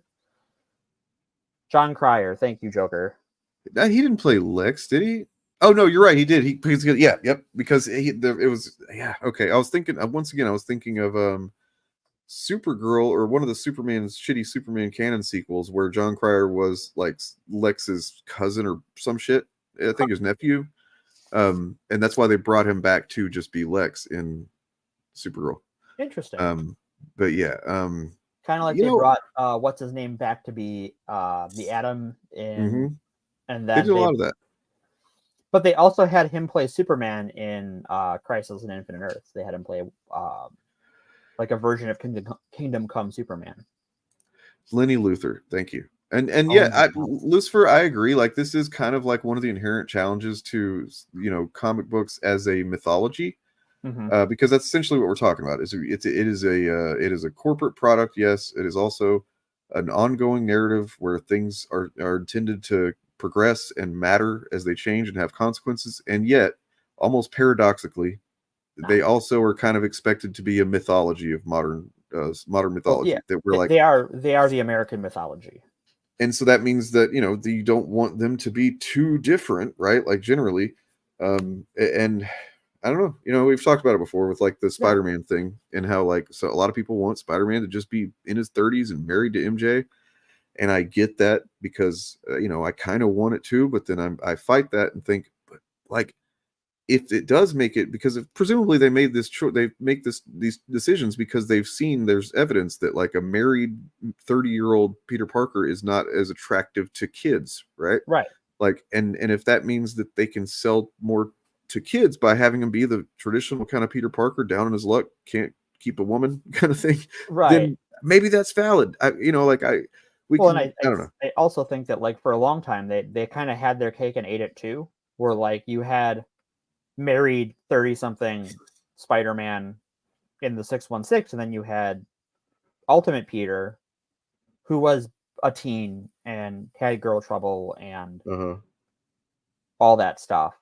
Well, we'll see what they're doing now was kind of interesting with Ultimate Spider-Man. It's like with now being an old guy, because now they don't have to make it necessarily the 616 Peter. We'll see. And I also think that like in 616, you can have an older, mature Spider-Man with Peter, and you can have that younger, more slice of life, teen trouble Spider-Man with Miles. True, that is a benefit of that. And now that we're talking about Spider-Man randomly, I do want to show this image that I've been forgetting. That I don't know, man. It was like, I don't even remember what comic it was from. Maybe I'll remember, but I just like, this is so fucking funny, and like I kind of wish that Spider-Man was like this more often. Let me see. Sure. While you're pulling that up, PR, I don't think that we will get Marvel doing that poly relationship in our lifetime. And what poly relationship? Peter, Felicia, and MJ in a poly relationship. Yeah, probably not. I can't see that happening, and I don't know. I honestly don't know what I feel about it. I'm just like, I don't know. I don't know that I like that. But I know shipper's gonna ship, so I try not to think about it. You suck, baby. Bite me, kid. Just bite me, kid. I think I remember. This is from the Spider Boy, which I did read. I finally my curiosity got the better of me. I'm like, okay, what is up with this Spider Boy thing, where supposedly he had a sidekick that nobody remembers existing. And fine, do the Spider-Boy thing. It was actually kind of cool. It's that there's enough differences with the character that it makes it kind of interesting. Sure. And then the fact that Peter is just resistant to the idea completely, almost, is like, doesn't want it. Well, he's like, you're stupid. This never happened. I've never had a sidekick. And he's like, but then he shows him something that Peter taught him or whatever. And he's like, how did you know that? Or how'd you know I was Peter Parker? Right. Wait a minute. Yeah. But yeah, I just love that. So he's got the, upside down thumbs up. He's like, bite me, kid. You don't even waste a second. Like, yep. Mishra, I think you might be right. I know a lot of kids, and I don't know a lot of kids, but the kids I know all seem to like Miles. It's true. It's and I think that's at the core of what the resistance by certain elements are, because they've seen it's happened before a few times where most people will think of Barry Allen instead of what's his name, Jay Garrick. They'll think of Hal Jordan instead of Alan Scott. Yeah. And it's like, so it has happened that the legacy character has become the more popular one, the iconic version. And so, on some level, some of them even with Green Lantern, like more people in like before Sinestro Corps War, more people thought of Jon Stewart than Hal Jordan because he was in the Justice League cartoon show and he was really fucking good in it. Yeah. I mean, another example is for me is freaking Dan Ketch Ghost Rider. That was the Ghost Rider whenever I started reading comics, and he's, there was talk about Johnny Blaze and stuff, but like even still, Johnny Blaze was not the first Ghost Rider, and he's definitely more popular than the original. Yeah. And Human Torch, like it's just happened over and over and over again. So that's why it's so absurd. One of the reasons it's so absurd for them to be like, oh, it doesn't count or whatever the fuck. Yeah, it's like, no. You know why they home in on Miles. Yep. You just don't want the Black Spider-Man to be the popular one, right? Yeah. Right. That's what it is. And it's one of those things that, like, if Justice League came out today, they would lose their goddamn mind. Where is Kyle Rayner? Where is Hal Jordan? There's not the one they picked. Yeah. And then there's also this one. Let's see. They did Guy Gardner dirty. I want to know where you got a picture of 2011 me in a Spider-Man costume. Oh God, I didn't know that about you. Did you see whenever we looked at the Libertarian Spider-Man memes? Yes, I did. Okay, yeah. That was pretty funny. It's like, not letting me do heroin while I fly an airplane is literally rape. True, and everybody loves Helmet. I think people only like him now because of that dancing scene from fucking Falcon Winter Soldier. They did a lot to make him kind of endearing in that, right? Like it's they did him dirty in Civil War, kind of. Yeah, I mean, kind of, but I mean, I don't know. I think they obviously wanted to use him again because that ending, I love that shit when Black Panther stops him from, like, catches the bullets in his hand and he's like, nah, you're not going out that easy, dude. Right. It's good shit. Like he was R.I.P. Chadwick. Yeah, Chad. Oh, man. What an actor! What a guy! Yep. What a fella. Where were we at? What are we talking about here? Superman. Oh, right. The Klan. Superman embarrassed them. He beat them at IRL. And then, and I'm kind of looking through the pages of the comic here, and like, in this, Roberta is definitely she's got a mind of her own, and she says what she thinks, and of course that's going to cause a lot of insecure, shriveled penises amongst these white boys in the South. Yeah, she's I don't know that she's even named in the show. They have a daughter. She doesn't really play much of a role, or doesn't really play much of a role in it. It's more about the son, even more than the father. I don't think the father gets a first name. I think he's just Mr. or Dr. Dr. Lee. Yeah. But the boy gets his he's the reason the kid is angry at him is because he's a better pitcher than the racist kid.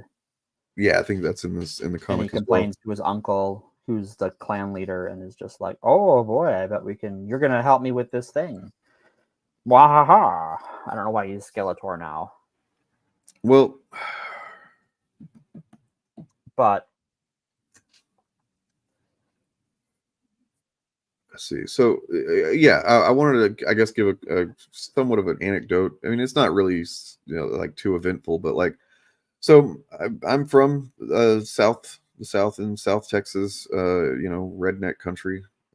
It's where all of the worst people are, except for Florida. That's what the word. And like, so my dad, volume. Whenever I was working on my my Watchmen video, Mhm. and I was still somewhat on speaking terms with my dad, and I was telling him what I was working on and stuff, and I was learning a little bit about. I learned quite a bit actually, or maybe it was the Punisher video where I learned about the direct ties to, like, slave patrols and police and the KKK, and like how, so like when people talk about there's like a lot of fucking fascists and white supremacists, white nationalists in the police. It's not like a conspiracy theory that's the case. It's like it is History of policing in the country. Yep, that is the first police forces were essentially just guys that the local, I guess, mayor, rich people, whatever, were like, here's a badge that means you can go chase down this human being and bring him back. Right. You are going to I'm going to pay you money. They're basically mercenaries, right? Yeah. Like, I am going to pay you money with some token towards state sponsored authority. And that's why, like, policing is kind of pretty different in the South still, because like there's this culture of, like, especially when it comes to like sheriffs, like county sheriffs and stuff, like local police, city police, county, that type of stuff is generally, for the most part, they don't have as much of that good old boy culture, even in the South. But like when it comes to sheriffs and like the more expansive territory that they cover, and that they're given a lot more, broad powers and what they can do. It's, then you get guys like that. What was it named? Joe Arpaio? Yeah. Doing shit like that, where it's like he's got a fucking open air concentration camp, basically. Yeah. And then nobody could really do anything to stop him for a long time, I guess. I don't know. It's at some point, there was a lot of trust placed into these people that are literally just some dipshit that want anybody that wants that kind of power. You shouldn't give it to them, right? Anyway, I'm kind of rambling now, but like step one in Morgan's police recruitment process is, why do you want to be a cop? Yeah. Well, no, I don't but really. Yeah, the answer should be, I really don't want to be, but I am concerned about the safety of my community, right? And including the marginalized people of the community. That's like, okay, all right, that's a pretty good answer. Like, See, if I was in charge of cop recruitment, here's what I would do. I'd hire an actor, and this actor is going to play the most racist cop and that's going to be your recruitment officer that you have to talk to. And if you just agree with every dumb racist thing he says, you're fucking out. If you're like, what the fuck is your problem? We'll come in through the secret door and, all right, this way, please. Are you asking, is that a question, Sketchy, or are you saying, I think you're just that is just a thing that happens. The military and the police are rife with white supremacy. It's a huge problem. If you watch my my Punisher video, like the first one, the first part of it, it's like goes into the pipeline that you're talking about. It's like, yes, you had at least the current crop of younger police, right? So you had Iraq and Afghanistan. Good old boys go over there, and what's his name, the Kyle guy being the poster boy for this. Yeah. They're allowed to just shoot brown people with impunity, and and they come back and they kind of see it as a game. They see it as like sport, essentially, and they're like, we're superior to these people. And then they come home, and it's like that impulse is not going to go away. And not only is it not going to go away, but if you can apply to be a police officer and make the grade, which is not that hard grade to make. Then look, not only do you not only have to kind of process that weird fucked up impulse that you developed over there, it's encouraged. Like, it kind of is it's encouraged because police training is yourself, versus like in the military it's all about following orders and some level of discipline. But also, there's just less oversight on police. There's nothing that resembles like a uniform rules of engagement that you are expected to adhere to or trained to adhere to. Yep. I know people who served overseas who are like, I can't be a cop. There's no discipline. There's no rules. Yeah. And that's probably a big part of it. Is like they go from, having the discipline and the rules that's like literally drilled into them in the military, and then they come back and they're given a new set of keys, essentially new power, and some set degree of ability to do what they want. And it's like, but there's no structure. There's no one kind of like guiding the culture. And this literally the culture of police is a real fucking problem. They got that one guy that does those seminars that he does it for a lot of the police in the country.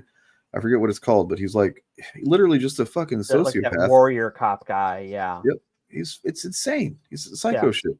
So the story I was going to say, or kind of anecdote, I guess, was my dad was before he got injured and stuff. He worked all around the coast, the Gulf Coast. It's near where I grew up, and on shipyards and in as a pipe fitter in shipyards and whatnot. But I remember him telling me that in the 70s he was doing some what was it? Working for somebody doing some kind of like maybe it was shrimping or something like that.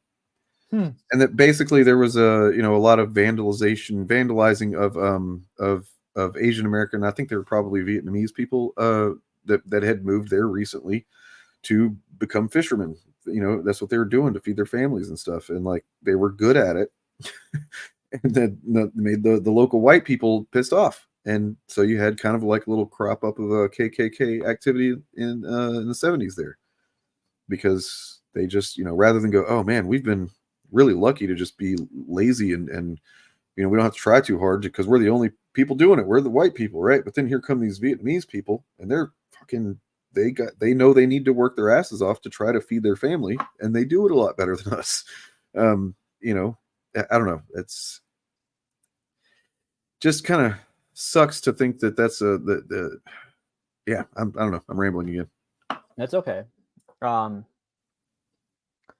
Yeah, those are terrible. Also Live PD, which thankfully that and Cops got taken. That was a pretty big win, I think, during 2020 for us. Cops got taken off the air. Cops and Live PD, I think. Didn't Live PD? I don't know. But like, yeah, those are both just fucking atrocious shows. And I used to like Cops when I was a kid. What the hell was wrong with me? I don't remember watching it at all. So to be fair, it was like I liked it because my parents would watch it, and it was like I didn't have a separate TV, so I had to like it, I guess. So. LASD is full of literal white supremacist gangs with initiation rituals and everything. Yeah, I mean, in my Punisher video, I talk about the Punisher gang and guess what? We're about to drop our Wisconsin reference of the episode. Mm-hmm. There's a Punisher gang in Wisconsin. I think it was Milwaukee area. That they literally just call themselves the Punishers, and they. I think it's literally like Racine. Check. I want to double check that, but and they beat the shit out of that one guy, like nearly beat him to death because they just kind of thought that what was it? Somebody's wallet got stolen. He was like the boyfriend or something of I don't remember, but it was like it was Milwaukee. Yeah. They were at a family party or whatever, and it's just like these cops like planted the thing on him. Oh, it was a badge that got stolen, maybe. And they planted it so that they could beat the shit out of him. And yeah, there's some really disturbing stuff. That was working on that video was the start of my depression of that year. Yeah, I wonder why. Because like Milwaukee cops are super fucking weird in a word. Like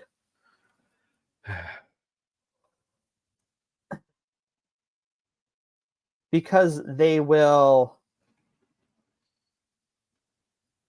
try very hard not to get caught, I guess is a polite way to put it. And they don't engage in a lot of the comparatively, a lot of the like stop and frisk stuff you see elsewhere. Right. But when they do police brutality, They fucking do it. And there's a reason the city has not allowed them to have one of those like surplus military infantry fighting vehicles. Waukesha bought one several years ago, and they've wheeled it into Milwaukee a few times. But like, the city of Milwaukee has been like, "Nah, you can't have one. We don't trust you with that shit." And the Police and Fire Commission are basically constantly fighting the police for anything that resembles accountability, because the police union is, they're kind of like the, in John Wick when he calls the guy to come clean up his mess. That's the police union in Milwaukee. That's the people that the police call to make the problem go away. It's like the wolf in Pulp Fiction. Right. Like, oh, you calling the wolf? I don't know. So I'm trying to find where I'm kind of scanning through my video right now just because I know there's some factoids from that Milwaukee incident that I just feel like are important to say. But I am listening. So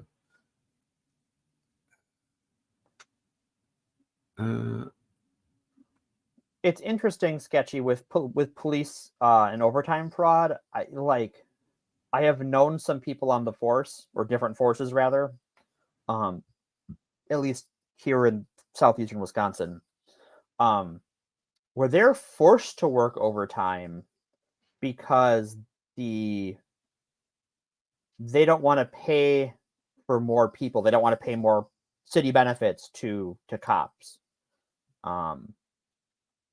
Whether that, depending on where you are, that's a union issue, that's a city issue.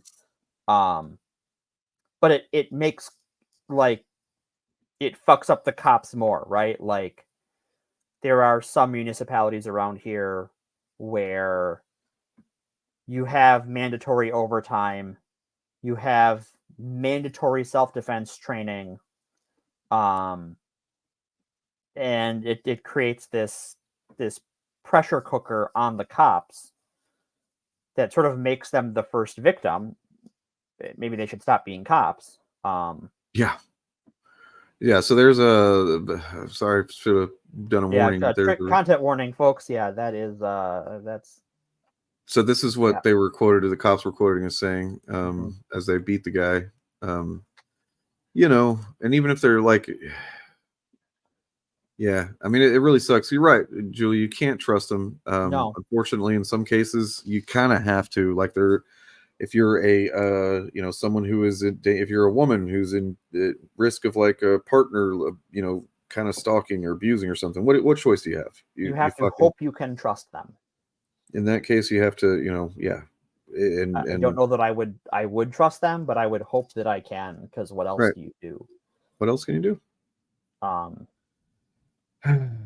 And did you know that there's like something like the suicidality rate is huge of police is it's like never talked about either. No, cops vent themselves all the time, and it's like, and I think I even said rates are horrendous. Very high. I even said in that video, and I think it was like, I was like, this is probably going to be controversial because I know there's a lot of people that like, they don't want to hear anything that humanizes a police officer, and I get it. I'm not going to like try and deny that from anybody. Say, no, you need to see them as people, but at the same time, like, it is another angle of this, is that like some of these cops, even if they do fucked up shit, they're like fucked up in the head themselves from whatever reason, and like the system has fucked them too, and right. They're just the last ones we should be concerned about. Right. Well, unfortunately, they are agents of that system, and so as long as they're going to participate in that system willingly, we have no choice but to criticize them and call them out for their abhorrent behavior. It's just like my old Yeller explanation. You can have empathy and be sad for old Yeller, but you got to put old Yeller down nonetheless. Right. It's effectively that, though I wouldn't recommend shooting police. That's probably a terrible idea. Damn. Sorry. This is not the express view of the Forced Adversity podcast. Yeah, don't Google 44% of cops. What do you mean don't? Now I have to. No, you go and do it. Do it live on air. Okay. Oh God. There it is. I remember now. I did mention that in my video as well. Yep. Do 40% of police officer families experience domestic abuse? Well, no, because look, that's only what's reported. That's the reported right. Do 40%? So, yeah, no, because it's almost some certainly of them, more than that. a lot of them don't report because who are you gonna call?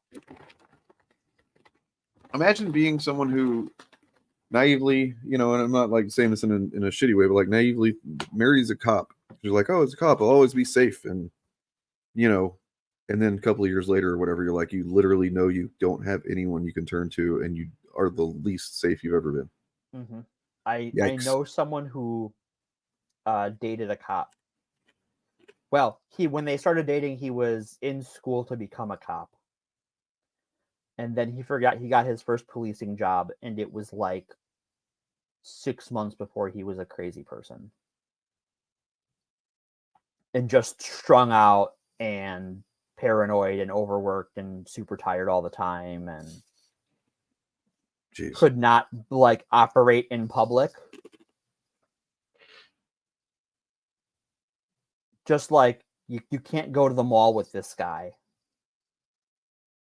You can't talk to him there because he can't stop looking over his shoulder. He can't turn it off. And then the culture aspect of it is like, there's the toxic masculinity part of it, and then there's just like the wall of silence bullshit where it's like, yep. Yeah. Most rookie cops are forced to work third shift. And so you're talking like working third shift is someone who did that for most of my adult life. Now I work second shift and I love it, but it fucks you up. Independent of being a cop, but like being a cop and being forced to work third shift, it just fucks you up. You're just fucked forever. And you can't like go to therapy and like you can't do that through work, right? Are you going to trust your work insurance, your employee assistance program through the police station to not rat you out to the boss? Because there are laws about civil servants and what you're, depending on your state, they have to provide to your employer, because you are armed as a police officer. You could be a risk to yourself or others, and so they're discouraged from seeking help in the first place in a lot of ways. And that just helps the system fuck up other people more. They're a blunt instrument in human form. Don't let your kids become cops. The more you know. Yeah. I mean, yep.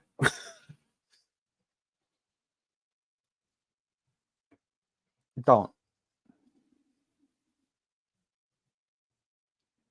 Yeah. And that's why those movies are good.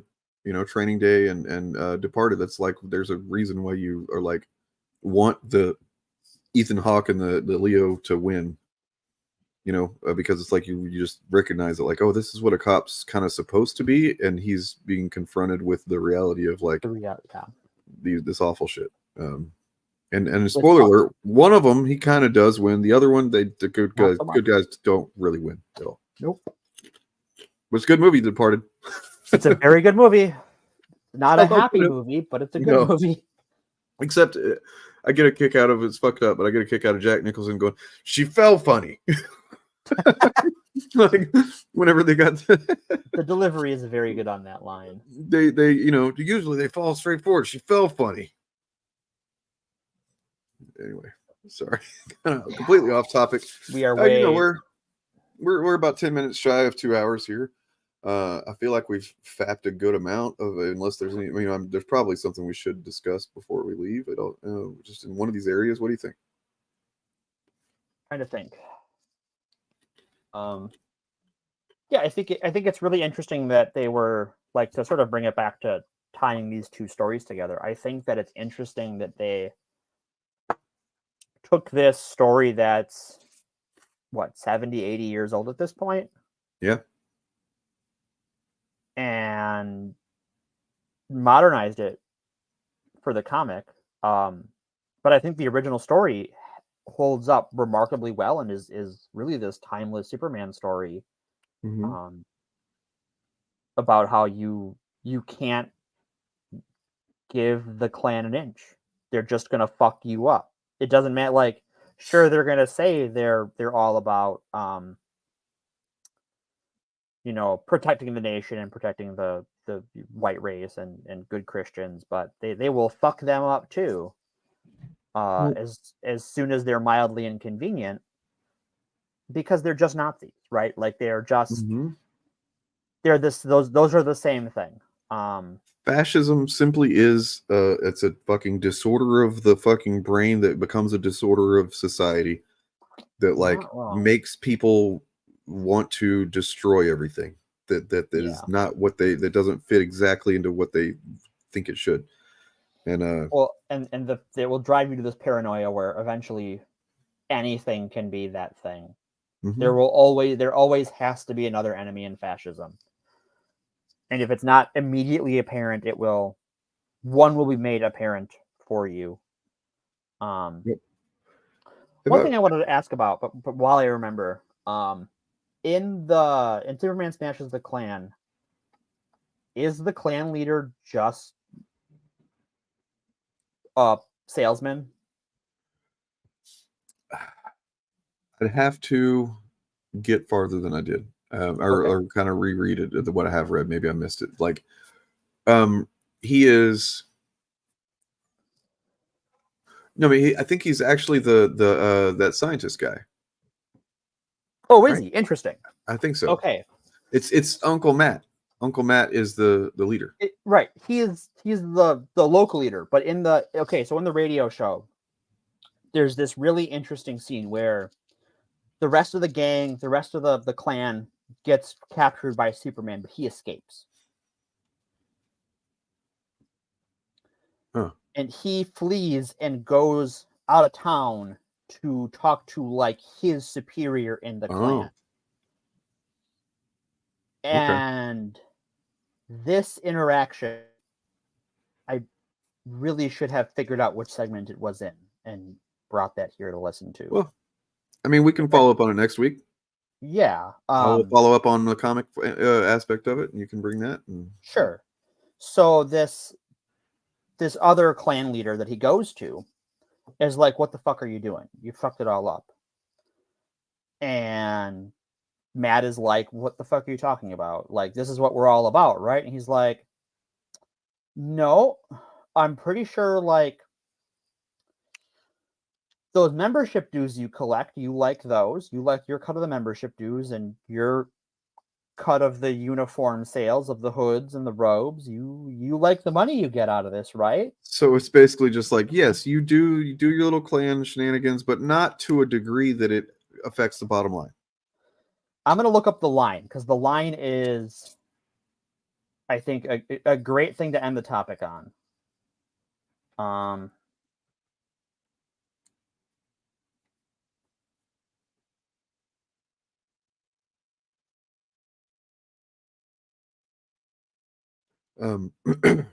just wanted to say that, like, have I told the story? I'm sure I have, but like, I don't know if everybody's heard it or what. But like, it's a very formative incident in my childhood, my youth rather, I guess childhood technically, but like where I lived with my mom in Louisiana for a few years, and it was a very podunk area. You know, a lot of just like rednecks and whatnot, and it was a difficult period for me living there. And it's like, so you guys cannot imagine how many times I've heard over the last several years doing this content. Maybe you can start to imagine because you've seen it too, I'm sure. But like, imagine exponential. You've seen it. That how racism is not really a big problem anymore, or whatever. Like basically that, you know, some version of that acting like everything is racist was, you know, you're hysterical and shit like that. So the thing is about the like, yes, the Klan is generally agreed upon as bad and you know, goofy even to even, you know, anyway, but like, so, but what happened was we didn't really solve the issues underlying why the Klan existed. Mm-hmm. And so what you get is eventually, it took them a long fucking time, but eventually they figured out, hey, what if we don't wear stupid shit that just readily identifies us as what we are? Maybe if we don't call ourselves, if somebody calls us that, we go, no, I'm not. Whoa, what? We can do that? Yeah, man, let's do it. So then they get online and they go by, generally they're called the alt-right, but you call them that and they're going to go, I'm not alt-right. Or you call, oh, you're a fucking fascist. I'm not a fascist. You hate, you're a racist. No, what are you talking about? And that's what it's become now. And so it's much harder to convince some people that is what's happening.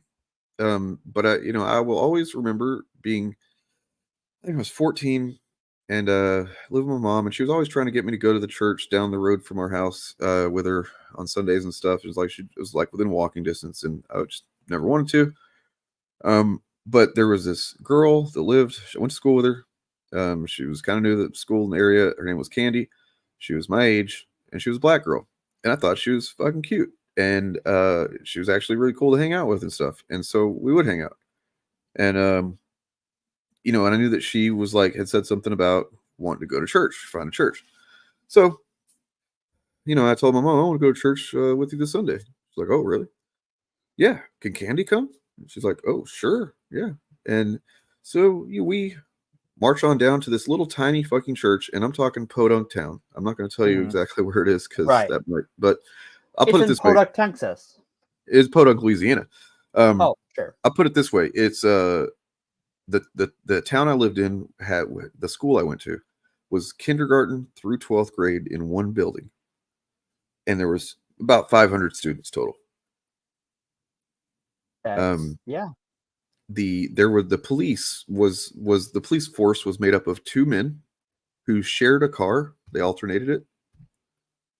That was the police, right?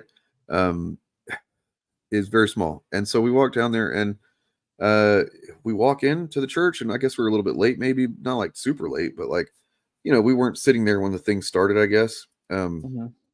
And you just see, every single head turn and look back at us. And I was, at first I'm like, oh God, we're so late. This is embarrassing. And then, one of the guys comes up and talks to my mom over to the side, and I'm just, me and Candy are just standing there like, what the fuck is going on? I don't know. My mom, when she turns around and comes back towards us, she's got this look on her face that I would have recognized if I knew it was aimed at me. It wasn't, but when it would have been aimed at me, I would hide. She was fucking livid, and she was she just grabbed us both and fucking pulled us out the door. Let's get the fuck out of here. She wasn't even trying to whisper that shit. She was like, get the fuck out of here. Oh boy. And so the thing was that, there weren't any black people that go to that church. And here we are bringing a black person to the church, a black child, but a black person. Right. And this was enough for several, I don't know how many of them, but everybody turned their heads. A lot of them had some interesting looks on their faces. And it was enough for one of the people who, in some position of authority to come up to us and, stop what they're doing and go, yeah, we really don't want to have this black kid here. And that was pretty formative for me. And it's they weren't wearing hoods. They weren't doing any Klan rallies around there.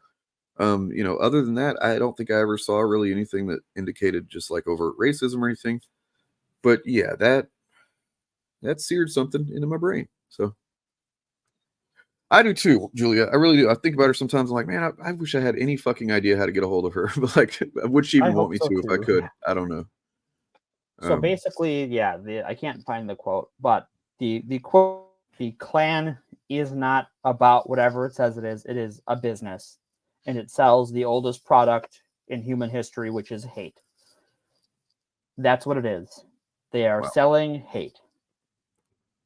Yeah, and selling, keyword selling. They're not giving it out for free. It's not free. Right. It's not for the good of society or good of man or anything. The leaders, and even even like Matt, the character of Matt in the story is, he's a true believer. But when confronted by his superior, and the Klan is like, yeah, but you like the money, right? He's like, well, shit, I do like the money. Well, I mean, there's a similar thing that happens in American History X. I wish I remembered what that was exactly. There's an exchange between. Have you ever seen that movie, American History X? I mean, honestly, I really recommend it. It's a heavy watch, but it is very, very good. That's what I heard. You know, Edward Norton plays. You know, the movie starts out and he is just straight up a skinhead neo-Nazi with a big ass swastika tattoo on his chest. What a guy. And there's you know, his brother is Edward Furlong. You know, John Connor. Mhm. The flashback to, you know, at the beginning is like these black dudes are trying to steal his truck or whatever. It was their dads that died, his truck actually. And, you know, he goes out there in his underwear, Ed Norton, in his big tattoo showing, and well, I won't get into it, but it's pretty brutal what he does. And he goes to prison. Hey, justice, kind of, because he goes to prison for several years. Basically, when he gets in there, he does what, you know, what those people are taught to do, which is that, oh, well, you're gonna want to connect with all the other Nazis in here and get part of that group, right?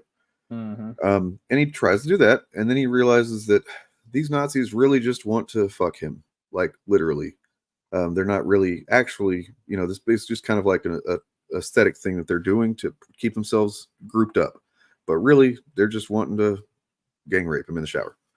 And they do a bunch, and then he, you know, over time he kind of just realized, oh, these guys don't fucking believe in, like, he naively believed in all this stuff, like he actually had conviction in this bullshit.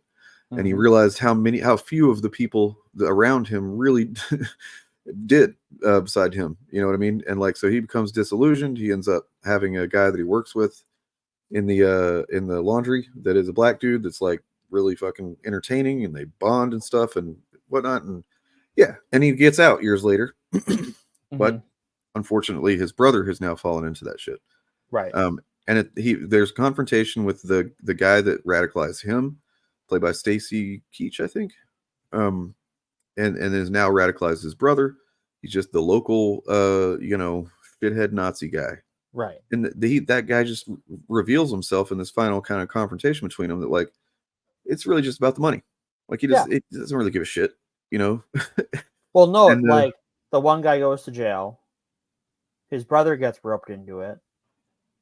But the guy getting people involved, that guy is somewhere the fuck else when shit goes down.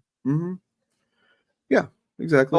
Always telling that the you know, what we talk about. I'm gonna draw a modern comparison that I think is fitting. Libs of TikTok. It's stochastic terrorism, right? It's, boy, it would be a shame if so and so got fucked up. Someone goes fucks them up. I mean, honestly, like I would say that it's also kind of similar to, I don't know, somebody like Ethan Van Sciver. Like I do, you know, I've said in a stream a couple weeks ago that I've my updated analysis of that guy is that I don't think he's a Nazi. I don't know that he's, you know, that I think that sometimes, a lot of times, he's probably just said stuff. You know, yes, the things he said are hateful, but I assumed that he was just a fucking hate monger for a long time, and I don't know that that's the case anymore. I think that he's just a fucking, you know, shell of a man who figured out that he could say these offensive things, and people will fucking pay him for it. And I think he knows who butters his bread. Yeah, Donald Trump, January 6th. It's almost like there's a fucking commonality here where these people at the top of the head of this fucking shitty snake, they don't actually give a shit. They don't. They will rat you the fuck out and sell you the fuck out. They are in it for the money and the power. Really, the power. Money is just a thing you use to signify and exert power, right? Like, that's what capital is. Look at goddamn what's his name? The black guy that they had as the leader of the Proud Boys, who you know, like he was their Enrique Tarrio. Yeah, he was their token leader. Not even just a guy, he was their leader. And then, oh wait, turns out he's actually been fucking turning, you know, federal evidence since before he was in the Proud Boys, and he's just the whole time. He turned state's evidence very quickly. Yep. Yeah, Tim Pool crying about the Civil War, and then of course, I don't know if you've seen this lately, but like Tim Pool's having a weird time right now. I kind of love it. But like the less I have to pay attention to Tim Pool, the happier I am. Well, the only reason I am is because he's actually, there's something unique happening with him that I haven't seen. I don't think has happened. So he's like, he actually had somebody on there on a show who apparently had said some vague, not even vague, but like some alluded to violence and shooting people or something. And, you know, at one point on the show, and he had apparently Tim Pool had gotten some shit for that from somebody. Somebody had, you know, said, "Oh, you can't fucking do that." And Tim Pool kind of went off on this dude, like, "Well, you know, what are you doing talking shit like that on the show?" You know, and then you get other people talking like that, and it's like, did he not realize what Do you he's not doing? know who you are? Do you not? Yeah, or you're Tim Pool? You realize? Like, you realize that you are in fact Timothy Pool. Because these people who, you know, whether or not he knows or realizes, I don't know, but like a lot of cases, it's just words to them, the words they need to say to make the money. Right. And now that's not to say there's not true fucking evil bigots. There are.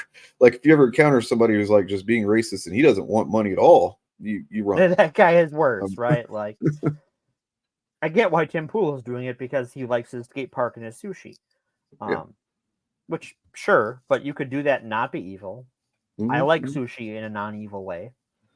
But he couldn't do that and be lazy. And that's what, from all accounts, that is what Tim Pool's MO is. It's just he is a lazy fight. Like, you can, there are interviews or, you know, reports from people who worked with him back when he was like actually kind of a journalist. Right. And he would just like sleep all day. He wouldn't want to go out and interview people. He would just like do the laziest possible job of any kind of investigation and reporting and stuff. And it's like everybody hated working with him. It's like, he's got the easiest job in the world, blowing smoke up people's assholes mhm. and Yeah. fear mongering. All Which he's is got to really do easy is to do. say, you know, oh, these liberals and these Democrats and oh, this is how you're gonna get civil war, and then cha-ching, cha-ching. And it's pretty, yeah, you're right, Reggie. It's fucking pathetic. Yeah. Anyways, oh man, a lot of conversation that's yikesy. So yeah, Dan, I put a link in the private chat if you want to share that out to chat. Oh, did you? That What's is private, that is the full radio show. If you want to listen to it for free here on YouTube.com. Oh, do you know what's cool about this? So this is 6 years ago when it was uploaded. And I presume that this is like artwork that was like corresponds with the original radio show, right? There is a bunch of art that plays throughout it from Superman's history. Okay, because like I just noticed. I mean, that's actually the title of the thing, though. You know, hold on, let me pull it back up here. See how similar they really are. Because this collected edition of. Okay, well, you know, I just couldn't help but notice the yellow is all. Like, there's a lot of yellow. Oh, that's interesting. Yeah.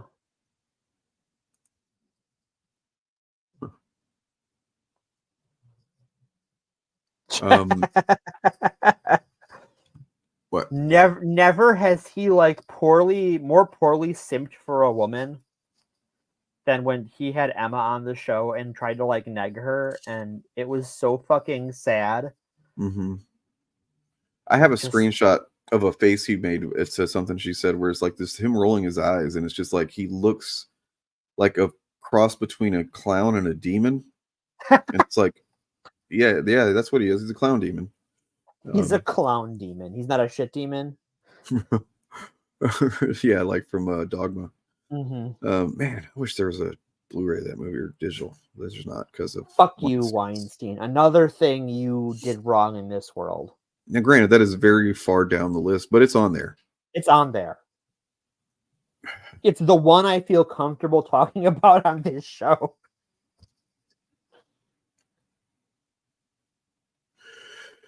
Yeah, she did. She did. It does seem like things kind of, you know, been a lot of that lately. I'll be honest. Look, I don't feel comfortable doing this, but I have to. I trust my judgment and my senses on this.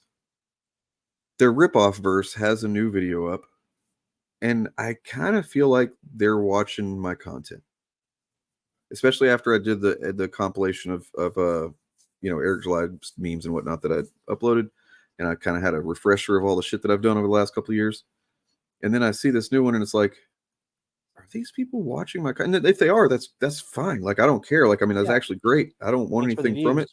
I don't want you to even acknowledge it if that's the case. But like, if it is this, well, realistically, what it seems like is that they're watching a lot of content about people making fun and talking about Eric July. So they're getting a full scope of it from like the more comic skate angle, and then like blah blah blah. Like, but there's definitely some jokes that's like, dude, really? Like, So the name of the skit is Daddy Glenn, which is not something, the whole Glenn Beck thing and him being, it's not something I've seen a lot of people going at. I've been trying to get people to, but trying to remind everybody, hey, Eric July works for fucking Glenn Beck. Noted not good person, Glenn Beck. Rip a deuce. You thought that from the beginning? All right. Well, I'm glad I'm not fucking just being like really like full of myself. Like, hey, I did that first. But like, we could watch it if you want. There is some mildish homophobe, but not like. I'll put it this way. DJ Eric Debunks. We talked about it, and he said, there's some homophobic element to it, but like I'm okay with it because what it is what it is. It is what it is. DJ said he knows the guy, or he's talked to the guy, and he is a conservative that runs that channel, but he's not a hateful guy. He's more like doing the specific moment of homophobia that it is to piss off Eric, not to like be hateful to gay people. It's more like because he knows it'll piss off Eric. Right. Anyway, so it's like these guys don't like being made fun of, and using humor and things like comics and puppets a great way to make fun of them. Well, let's bring it back into the present with we can end by watching this video on the way out the door. And it'll be fun. And then next week we can follow up on the how the radio show plays out versus how the god dang plays out. By the way, Chris Bacon has a YouTube channel. If you're familiar with any of the goings on with all that, and I watched his video today that just came out today about how he went from being essentially literally Eric July's biggest financial supporter to fuck that shit, to someone who's like now his biggest detractor or whatever. His channel's literally called Ripaverse Detractors.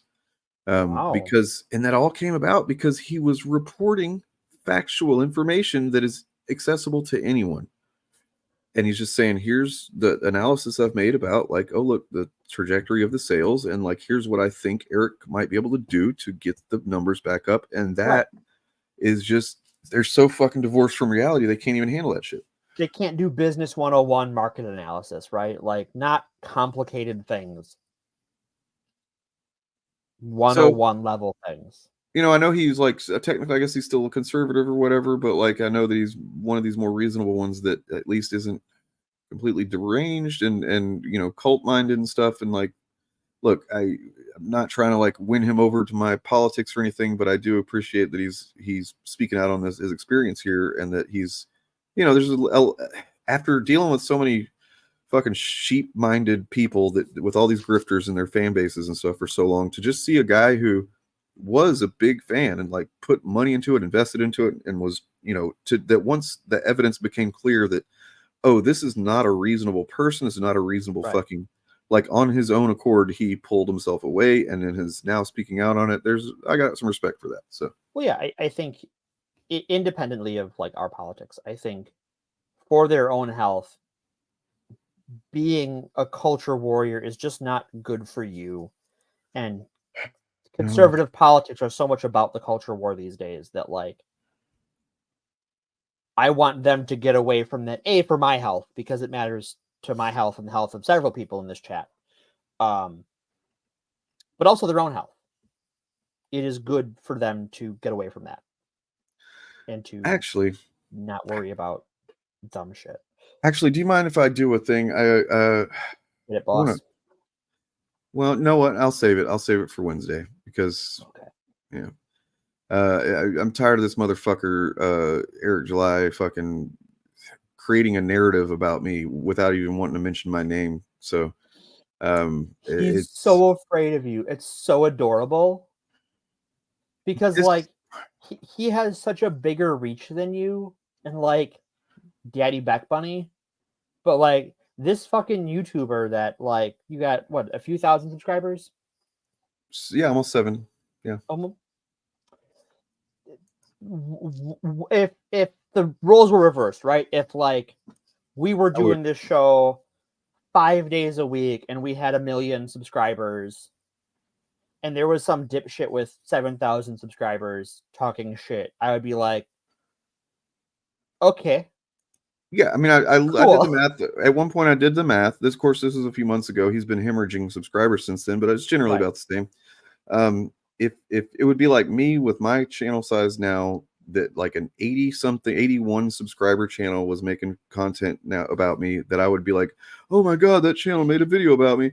And like there are channels that make videos about. There was one that was making nonstop videos about Right. me, and then I just generally didn't pay much attention to them. And then they gave up and they stopped because I didn't give them what they wanted. Well, yeah, they had True, what's yeah. his nuts on the show and on their show, and then that was the end of them. Well, look, I'm being honest. Like, I don't think he is scared of me. What pisses me off about the guy is that what he's doing is using his larger platform to establish the narrative that he knows I can't really effectively counter. Right.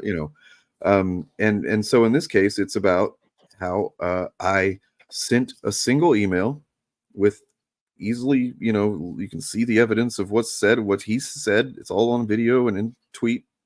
Right. It's all right there, and the reason why I sent the email is all in there and stuff.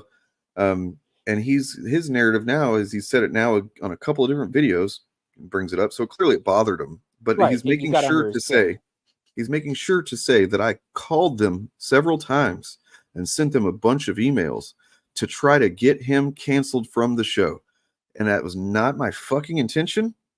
You sent a public safety email to them like one time. The fact that he can't fucking comprehend, and his fucking moron audience that's showing up in my comments to say the same shit, you don't understand. Like, you're so fucking deluded and warped that, like, I don't give a fuck if Eric July does a con panel.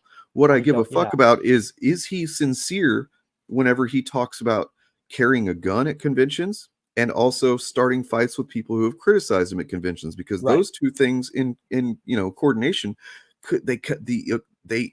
could equal something that's really fucked up, and I don't want to see happen. I don't want there to be violence at a comic convention or any convention. Full stop. I don't care if it's by Eric July or at Eric July. I don't want that in the environment. And if you're threatening that online, then yes, the convention should be made aware that you're threatening violence of other content creators or their viewers. But I will admit, here's where this might be a win for him and a big L for me. I will admit that I should not have done that now. And here's why. Because as Eric said in this video that came out, I think yesterday, with his Silverback and, that whatever their gay porno names are together. As he says, do not besmirch the good name of gay porn. As he says here, yeah, look, I'll just let you listen to what he says, and then, Sure. That's why I love doing those, by the way. And yes, we got to get you out there, as man. MegaCon really put a lot of things into perspective, man. You know what I mean? For me, obviously, this isn't my first con. It's the first one that the Riververse had like this big presence at like that. But holy shit, man, it's so important for people to do, because look, man, a lot of this, as broke it down about as good as someone could break it down, what social media is, what tends to trend, what people tend to gravitate towards, and it's not representative of the real world. No, not even close, to be completely honest. No. Like people that, it's funny, after the con, and I had a bunch of people ask the same question. Hey man, did you guys have any problems with any like weird like haters come? No. Why would we? That shit's not real. It's contained to a certain space, yes, but it's not representative of the of real life. It's not. Shame. The social media shit's not real. Eric July acknowledges there what we all generally kind of know, is that what they're doing is performance. They're not saying true things. They know they're not saying it's all fake. He's not a real comic book creator or fan or like, it's all performance. And in that regard, I took it too seriously that like, no, of course he's not. He doesn't carry a fucking gun. He doesn't fucking, like he's probably never fucking shot a gun. It's all performance. It's kind of sad. These guys, I wonder how many of these guys have actually shot a gun. All these like internet tough guys. I wonder, like, because a lot of them don't seem to know the first thing about it. And it's just like, you don't sound like you know about firearms at all. Because like I grew up around firearms. I've handled firearms. I've shot guns before. I've gone hunting. I've gone target shooting. I like target shooting. I'm not a big hunting fan, but like I'm not either. Mainly because of the waiting and the kind of the killing part too. But like just generally that. But yeah, no. But like all that shit that he talked to Bob, for example, that was not real. No, that's internet performance. Internet tough guy. 2 hours of him talking shit that he wouldn't say to Bob's face, but he made sure to say for super chats afterward. Right. That's not real. He's not a real person. He's playing a character, right? And it's hard to do in person. Honestly, I kind of want to give him a salute for being that self-aware in that moment to say that. So, good job. Yeah. Also, though, there's this other thing that I guess we got to look at.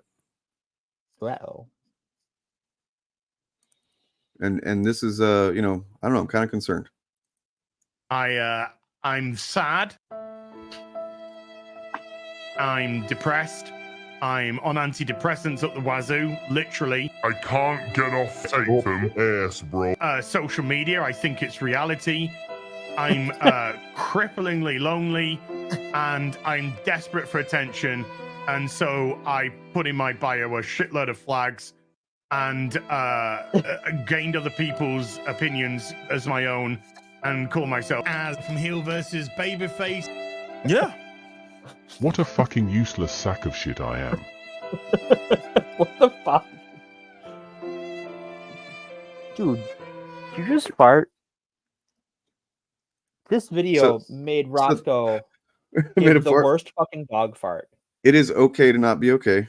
It's okay to be depressed. And it's okay to take medication if you're prescribed and you need it. It's not okay to be as from heel versus babyface. It's not. Okay? No, it's you need fucking not be okay. That guy. So he does look like he's lost some weight. I don't know. Me and DJ talked about that last night on a private call. I don't want to, get into that. I guess we'll maybe talk about it maybe Wednesday because I think we're all back. I think the gang's all back together. Woo! You don't need to bring in the third stringers. You don't need to bring in the Junior Justice League on this one. There are no third stringers. We want to have a roster, like a wide range of anybody that's wanting to jump on Wednesdays. That's not anybody. We want certain hosts that know what we're doing. But yeah, now this is an edit that I made that is definitely more or less conceptualized by DJ. Because he wanted to show me this clip of them from yesterday, and just like we're gonna look at it Wednesday. It is a trip. It's like a 9-10 minute video of these two guys, and there's so much happening while also they're saying really nothing. It's fucking kind of incredible because it's like Az spends the first few minutes talking about I don't even know what he's talking about, really, and then Eric kind of like finally starts to says something in response to it, but it's not at all about what Az was talking about, but he's talking like it is, and it's like these guys don't have any fucking chemistry or even interest in each other. Like they're not it's fucking so it became like a thing of like I wonder how long this show is gonna last, the silverback and the I don't know, the rip whatever. I don't know what they're gonna call it. I mean, that show's been going on for a while. Basically, this is their both of their desperate attempt to goose their numbers, I think. And it's not working. The numbers on that show aren't great. Lay shock. Yeah. Also, I've just finished reading Blood Ties, which I've never read, apparently. That being the crossover X-Men and Avengers about Genosha. Oh, and I wish I would have read it before we did our Genosha, but we should do a comics catch-up recap next week. I guess so. Yeah, we can do that. Cool. Sure. And it's pretty cool because like oddly, I think they were trying to push Black Knight as the fucking the new guy to be the cool guy at that point. This was Black Knight with leather jacket and laser sword era. Yep. And he actually he's the one that kind of, spoiler alert, saves the day and shit, him and Professor X technically, but like I was like, oh my god, they're really they were trying to get him to be the new Captain America or something, I guess. Black Knight is such a fucking trip. Have you read the Cy Spurrier run?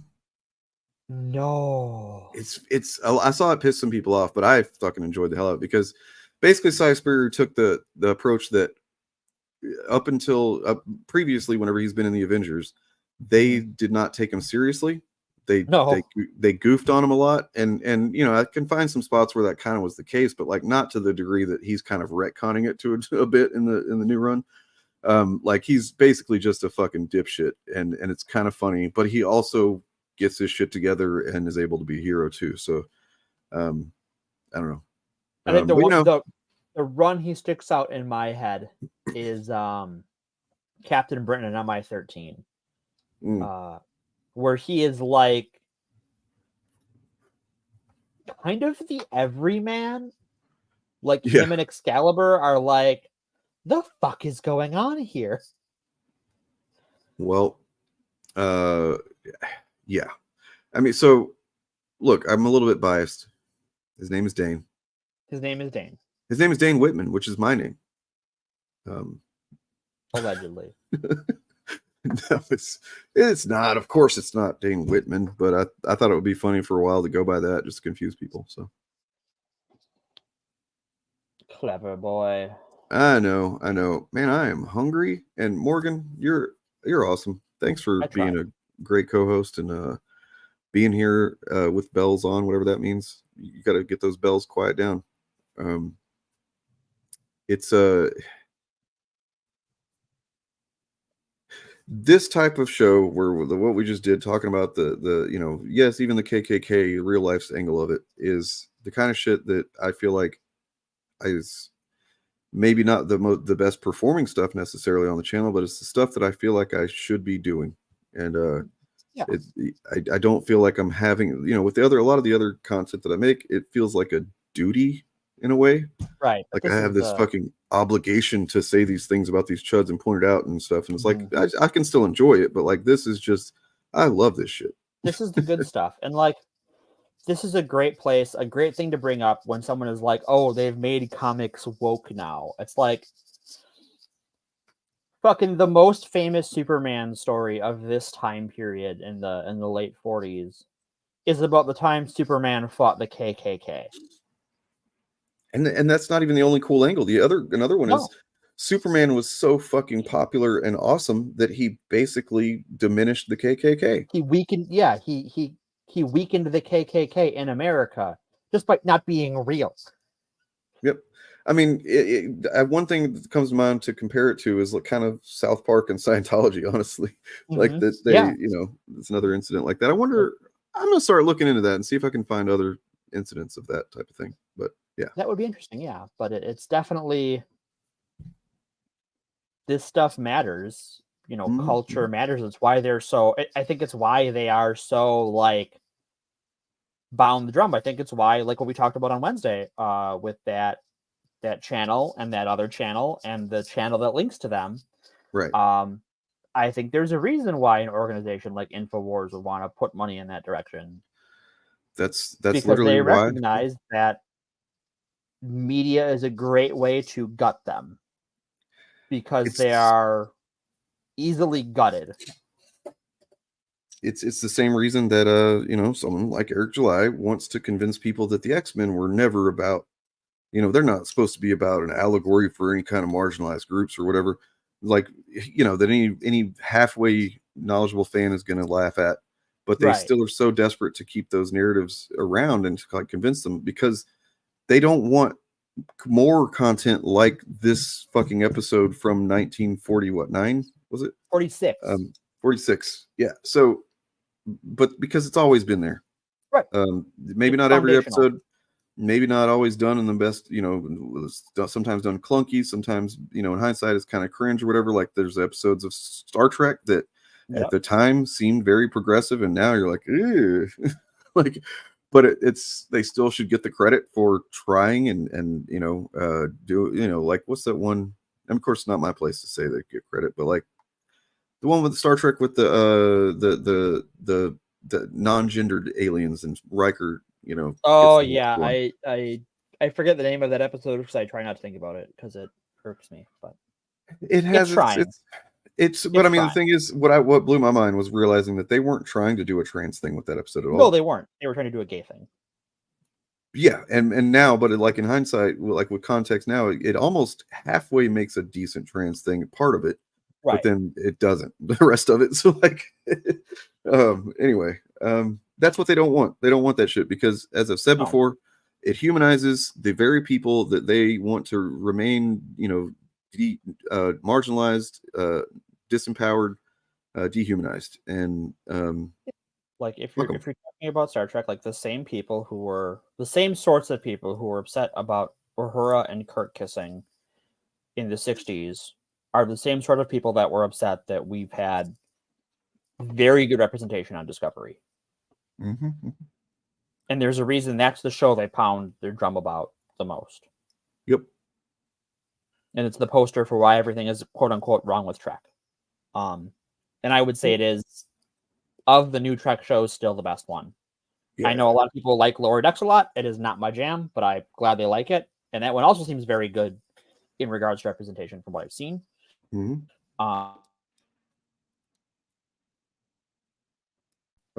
Strange New World. I'm not going to talk about Picard. Oh yeah. Otherwise we'll get into a fight.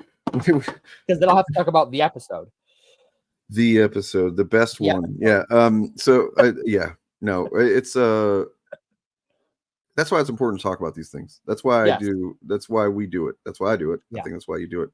Is like, it really irks me to know that there are people that are dedicating themselves to, you know, bastardizing the history of this stuff that has literally, I would not be a halfway decent person today if not for Star Trek and X-Men.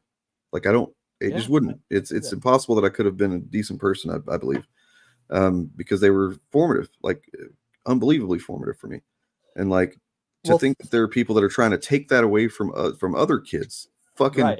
You know what it makes me do? It makes me do this. It makes me want to do one of these. Just fucking, you know. Pause. You know. Wait, I want to do the yeah.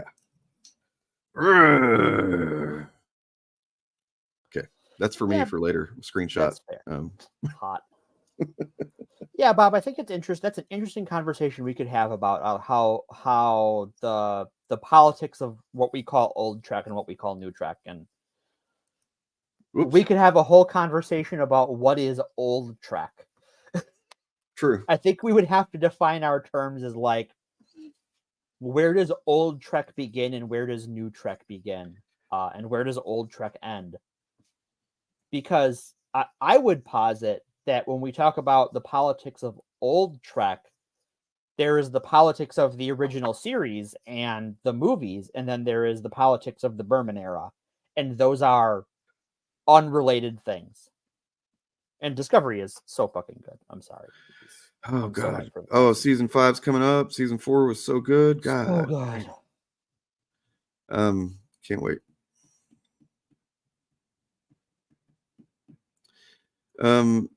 I mean, look, I don't know. I'll probably I'll cover him Friday. He's the kind of chud that just seems very intent on, he doesn't care that he's being dishonest. And to some degree there's debunking him. Like, who am I debunking him to? To him? To his audience? Probably not. You know, it's I think unless he has done something novel, at least to me, this is my opinion. I don't represent the whole channel, obviously. Critical, unless he has something novel to say that other chuds haven't said, he's just kind of an also ran. Like, he's just kind of saying the same things that we've heard 1,000 times from other people. I don't think he's done anything novel.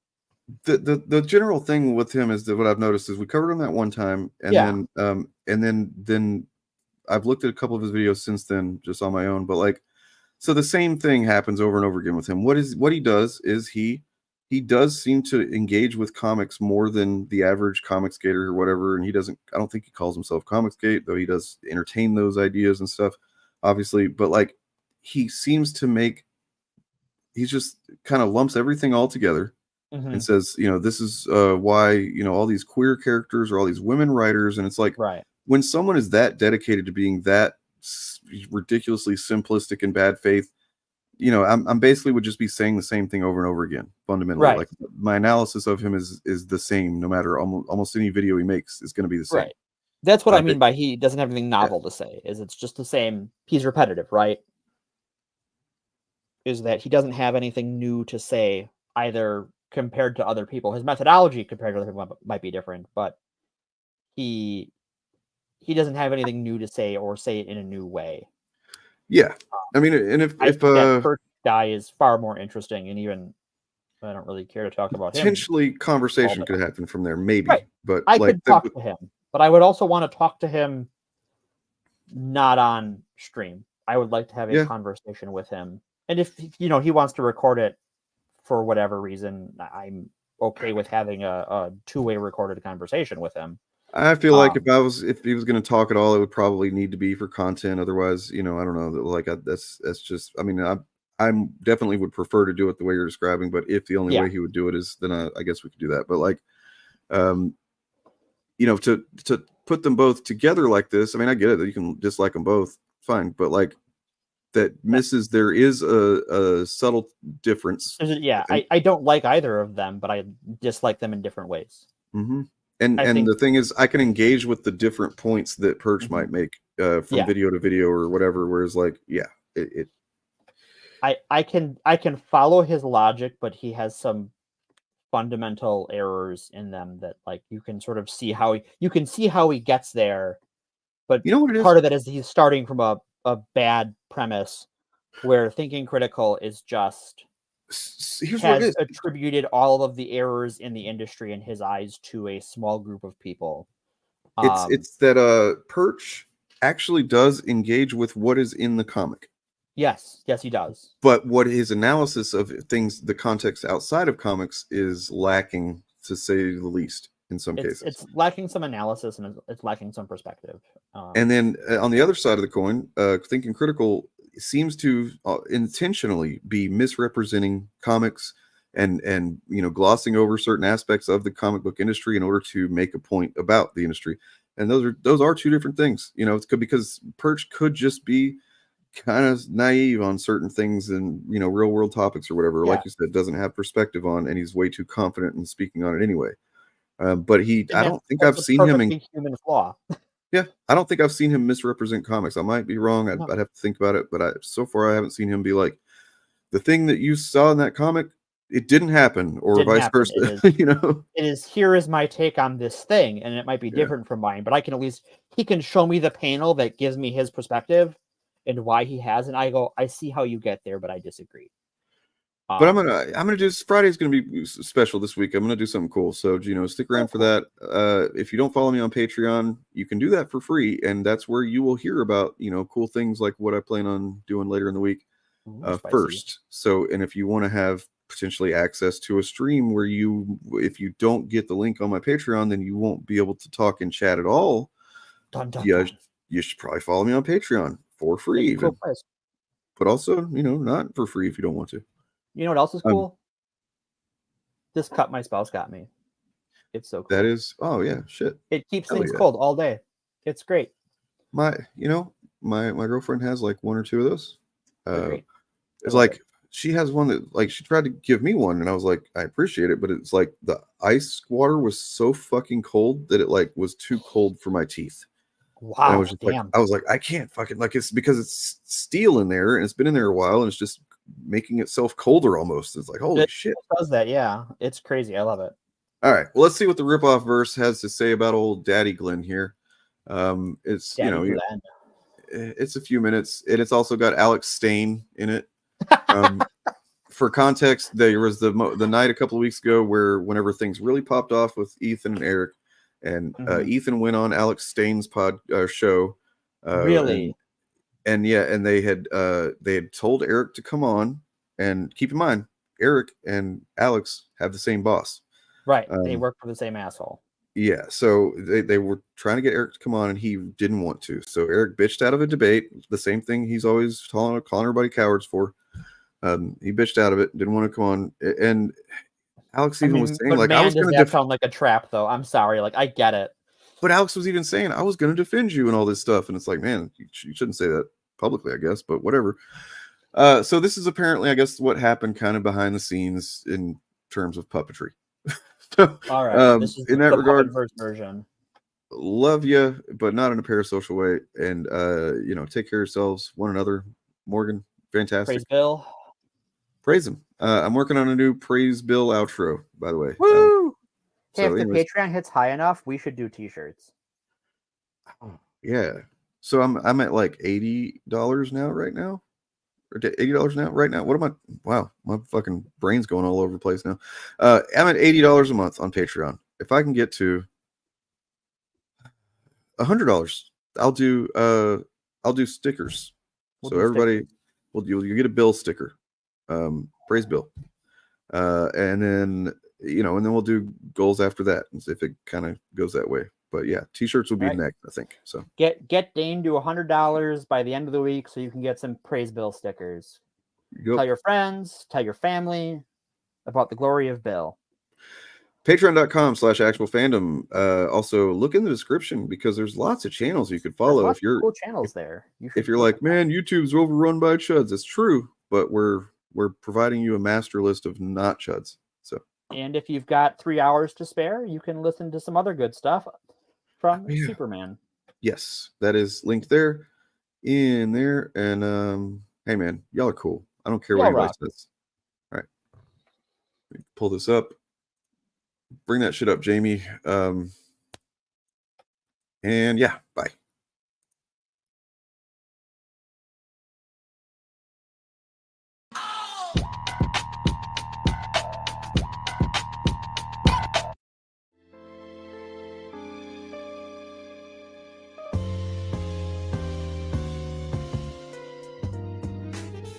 Not my fault I have to deal with detractors. You know, shut up. Don't get on my nerves, okay? I don't have time for any of this. But this is not my fault. No, you always fuck up. I don't know why they still pay you. Well, actually, I do. We all do. But shut up. I mean, shut up. Why didn't you just come on the show, have a debate with Ethan? No big deal. Because it was a damn setup. Y'all tried to ambush me. I don't have to defend myself to Ethan. Y'all are just jealous. What? Jesus, you're so thin-skinned. That's factually incorrect. I bet you sit down to pee, don't you? No. You're a pussy. You're a pussy. I'm a gangster. I'm a creative. And ISOM is going to topple Marvel. Oh, God, not that dog shit again. Shut the fuck up about ISOM. ISOM is totally gay. Period. ISOM is going to save comics. What? No, it's not. You're out of your freaking mind. ISOM is a generic, angry, gay Denzel Washington in a fucking leotard. You're an idiot! I'm the Black Stan Lee. Really? Really? Even the name is stupid. What are you going to come up with next, huh? Super Eric? Huh? Horseman? Well, you screwed up again, you baby back bitch. Calling Daddy Glenn and asking him for protection because you were too damn scared to debate Ethan? Leave me alone. Oh, big mistake, you little pussy. Oh my God, that stinks. Please, Alex, don't. Do you shit your pants every time I say Daddy Glenn? Daddy Glenn. Stop. Daddy Glenn. Amazing. You've got autism. You're fucking autistic. I don't do art. I'm a writer. What? Silence.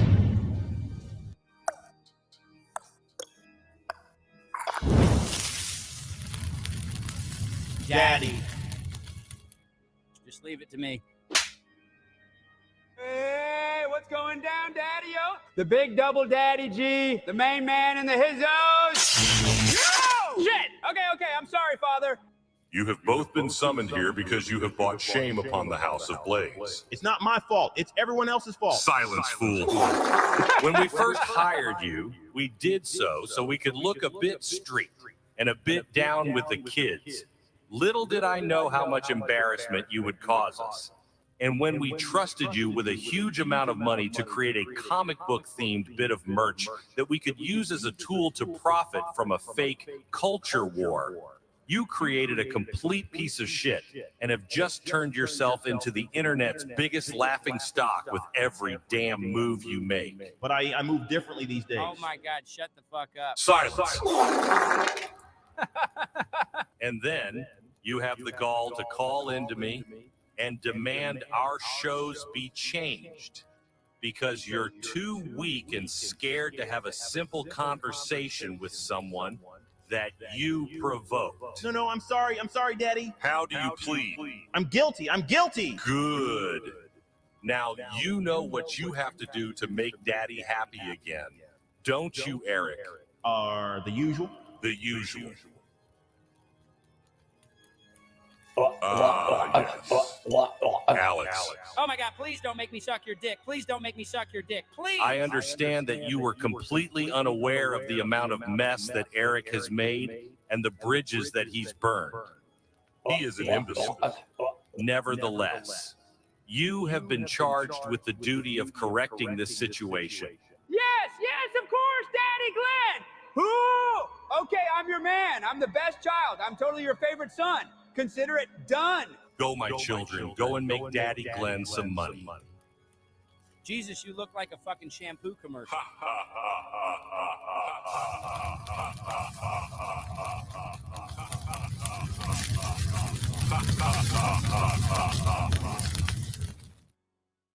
Okay. I got my cool kids hat on. Cool. And I'll just make out everything's peachy. It's all good in the hood. Shall I say that? Does that sound gay? Yo, what's good, y'all? What are you doing? Come on, do something cool with your arms. I don't know, like throw up some gang signs or something. What it is. What the hell? I don't know what I'm doing. Have you ever folded your arms before? Why are you so retarded? Yo, we're here outside the Bayuden. Outside the what? Bayuden. The what? Bayuden. What word are you trying to say? Bayuden? Again? The Bayuden? Oh my fucking God! Building. The word is building. Building. Okay, fuck it. Let's just go. Come on, ready? Ready? And action. I'm here with the Rippaverse man, Eric July. It's Primetime 99. We've squashed the beef. There's no beef. It was just a misunderstanding. Yeah. So all the haters, just shut up. What do you want to tell them, Eric? Yeah, we got it figured out. We had a nice discussion right outside. Or the Blaze. The Blaze at the building, and all is good. We're A-okay, guys. And go get the Rippaverse today. Isom 2 coming out. Yeah. My man, Eric's the man. We're all good in the hood. All right, peace.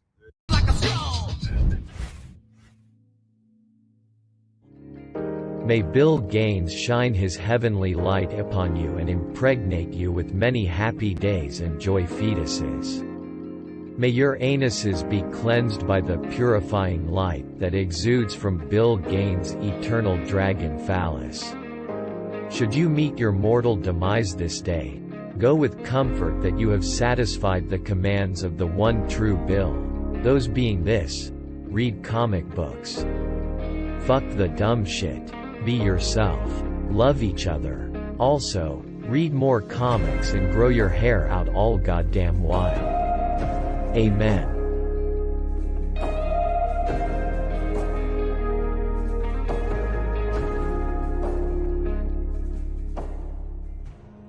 Actual fandom is not going to stop.